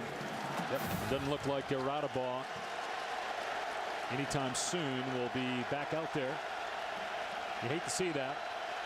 Kid playing so well, but the officials have done a pretty good job with some of the rules to protect from concussions, especially quarterbacks. So they may have missed one there. That pass is right at the line, and it's dropped. Jake O'Connell looked like he had it, but then he was tag teamed by a couple Michigan players, and that knocked the ball out. And so Michigan takes over on downs. But I'll tell you what, it's right once again right on the fingertips, and Clay Belton stands in there, and you see right. Actually, this is Radaba, the injury to him, helmet to helmet. I didn't know that on the other side, Will Johnson actually collides with it. Still trying to sort it out.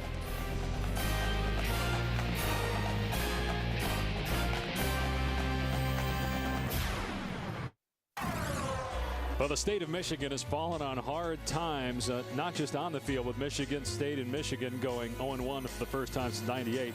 Tigers in baseball picked by many to win the World Series. The Lions haven't been to the playoffs since 1999. And as we mentioned off the field, Detroit's Mayor Kwame Kilpatrick announcing his resignation this week. And General Motors are falling on hard times. 4 plants in Michigan in the last 2 years have been closed.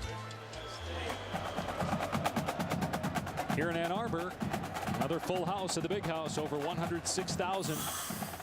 And it's a 10-point Michigan lead. Nick Sheridan stays in the game at quarterback for the Wolverines. And McGuffey going to get to the line of scrimmage, and that's it.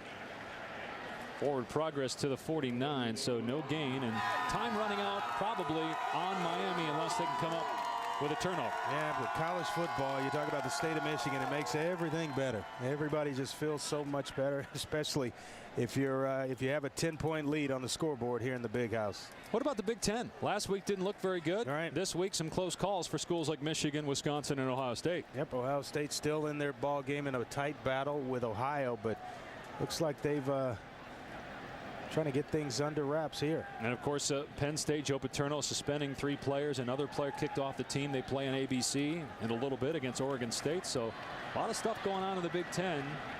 McGuffey gets maybe a yard. Bostic on the tackle. With more on the Big Ten, we go to Wendy Nix in the studio.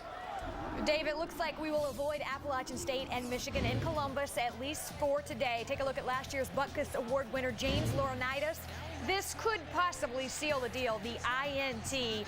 Ohio State the ball back and still with a 5-point lead over Ohio.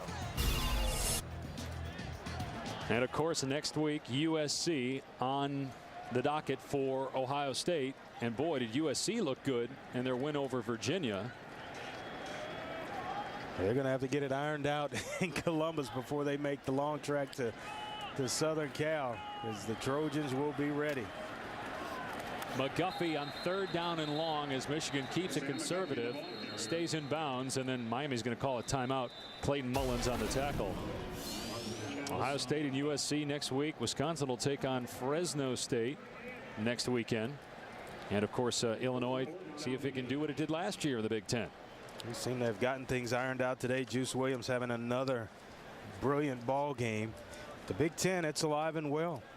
A lot of good football yet to be played in this conference. And you got Ohio State mentioned it going out to USC. That's going to be on everybody's. Everybody wants to see that one. Based on what you've seen from Michigan, a lot of people still think Michigan can win 8 games. They got to go to Notre Dame next week. This game's not over, but 2:43 left and a 10-point lead. Daniel Radabaugh, the Miami quarterback, doesn't look like he's going back in anytime soon. Hey, is this a Michigan team that can win 8 games? I just don't know if the schedule will allow for Michigan to win 8 games this year. It's going to be tough. You're playing a lot of young players. Games are going to get tougher as they progress forward. Going on the road next week to Notre Dame won't be an easy task, but can they do it? Absolutely. I think they're going to have to stay healthy, keep the turnovers down. You see Penn State's there, and it's on the road at Purdue, another team that can, match you in terms of firepower. That's a tough schedule to get 8 wins. Again, this is not over here. Right. Miami's going to get the ball back, but Clay Belton, freshman quarterback, is going to be in, you would think. Mesko kicking to Eugene Harris. He'll let it bounce. It'll be down at the 20-yard line. More college football on ABC at 3:30. Then tonight on ESPN at 8, college football primetime presented by Hampton Hotels. It's 5th-rated Florida taking on Miami. Big question is, can Tim Tebow win the Heisman for the 2nd straight year? Just 1 touchdown pass last week. Going to be interesting to see how guys like you, Andre, who have a vote, look at Tim Tebow's season this year. If the work is there, I have no problem voting for him. You look at it, though, he's going to have his hands full today with a very, very fast Hurricanes defense. And I think that game's going to be a lot closer than people think. Hard to imagine, though, Tebow matching his numbers from last year. I think it's almost impossible. 20 touchdown passes, 20 rushing touchdowns. As that ball's loose, ruled incomplete. The arm going forward by Belton. Tim Jamison put pressure and may have tipped that pass attempt as well. This is a tough situation for Clay Belton to come into as a young redshirt freshman quarterback. They know you have to throw the football right there. The arm's coming forward. Michigan knows that he's got to throw the football. Those front 4 guys, they've got their ears pinned back to bring a little pressure to speed things up on a young quarterback. You see there, Daniel Radabaugh just still trying to shake the cobwebs off. It's very close, as we showed you the replay, as to whether or not that was a legitimate helmet to helmet, or that the Michigan player led with a helmet. As Roger goes down to make the catch, stays in bounds so the clock runs, but tough to tell as Radabaugh was going down and 2 Michigan players came in, including Will Johnson, and that was maybe the Johnson hit was the one that was a little bit closer than the other one. Well, he's a tough kid. He actually tried to get up after this hit, but you'll see right here, and Will Johnson, there's one, and then the other helmet from Will Johnson comes in. Wow, that's a tough shot right there. I mean, that's helmet to helmet by definition, but again, was Radabaugh, obviously was inadvertent as the catch is made right at the marker by Rogers. John Thompson on the tackle. Well, if Miami's going to try to score here, they got some double moves. These little check downs aren't going to get it done. They're going to have to double move some people, pump and go, and out and ups or something to kind of create a big play. They need something big to happen. Clock running, only 1 timeout left for Miami. Yeah, 4 yards is not going to get it done. They did get the first down there. Now they got to put it downfield. Belton, though, is going to get sacked. Terrence Taylor blows up the line of scrimmage and then takes down the quarterback inside the 20. Well, that's his second sack of the season. He had a sack last week against Utah.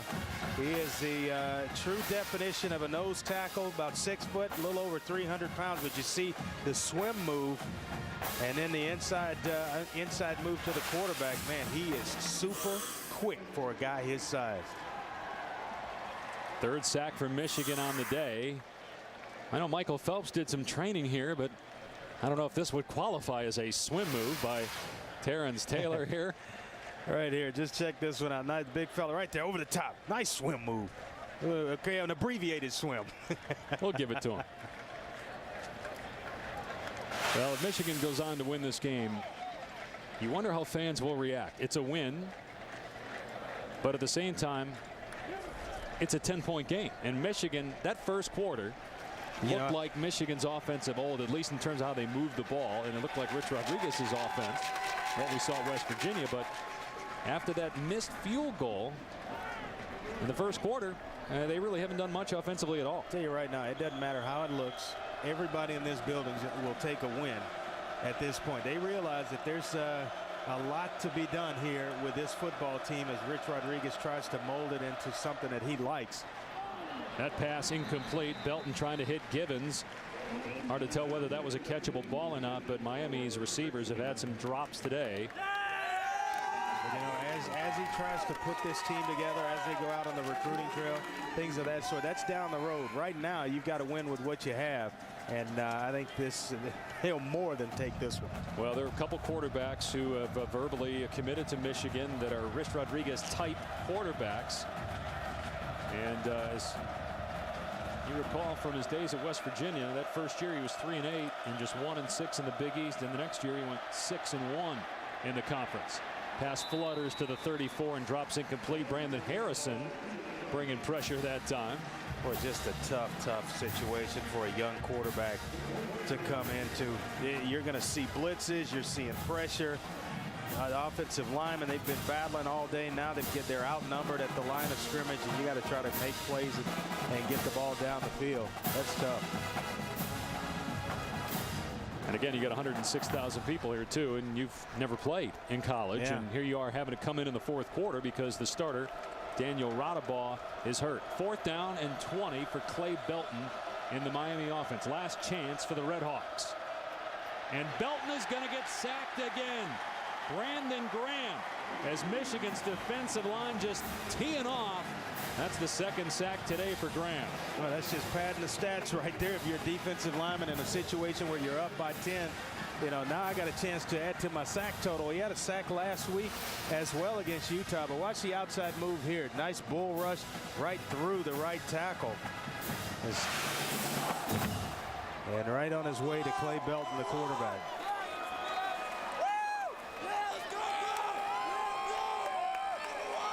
Well, as you said, Andre, they'll take it.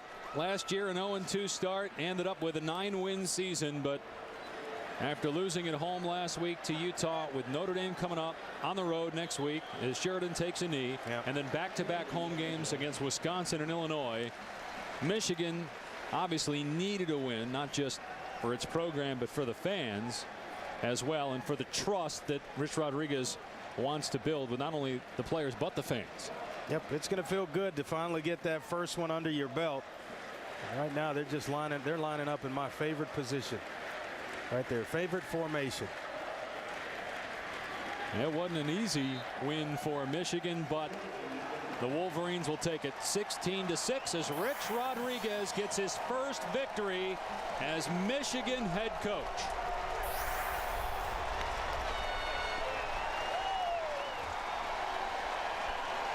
The Wolverines are now 24-0 all-time against the MAC. Good fight by Shane Montgomery's Miami squad.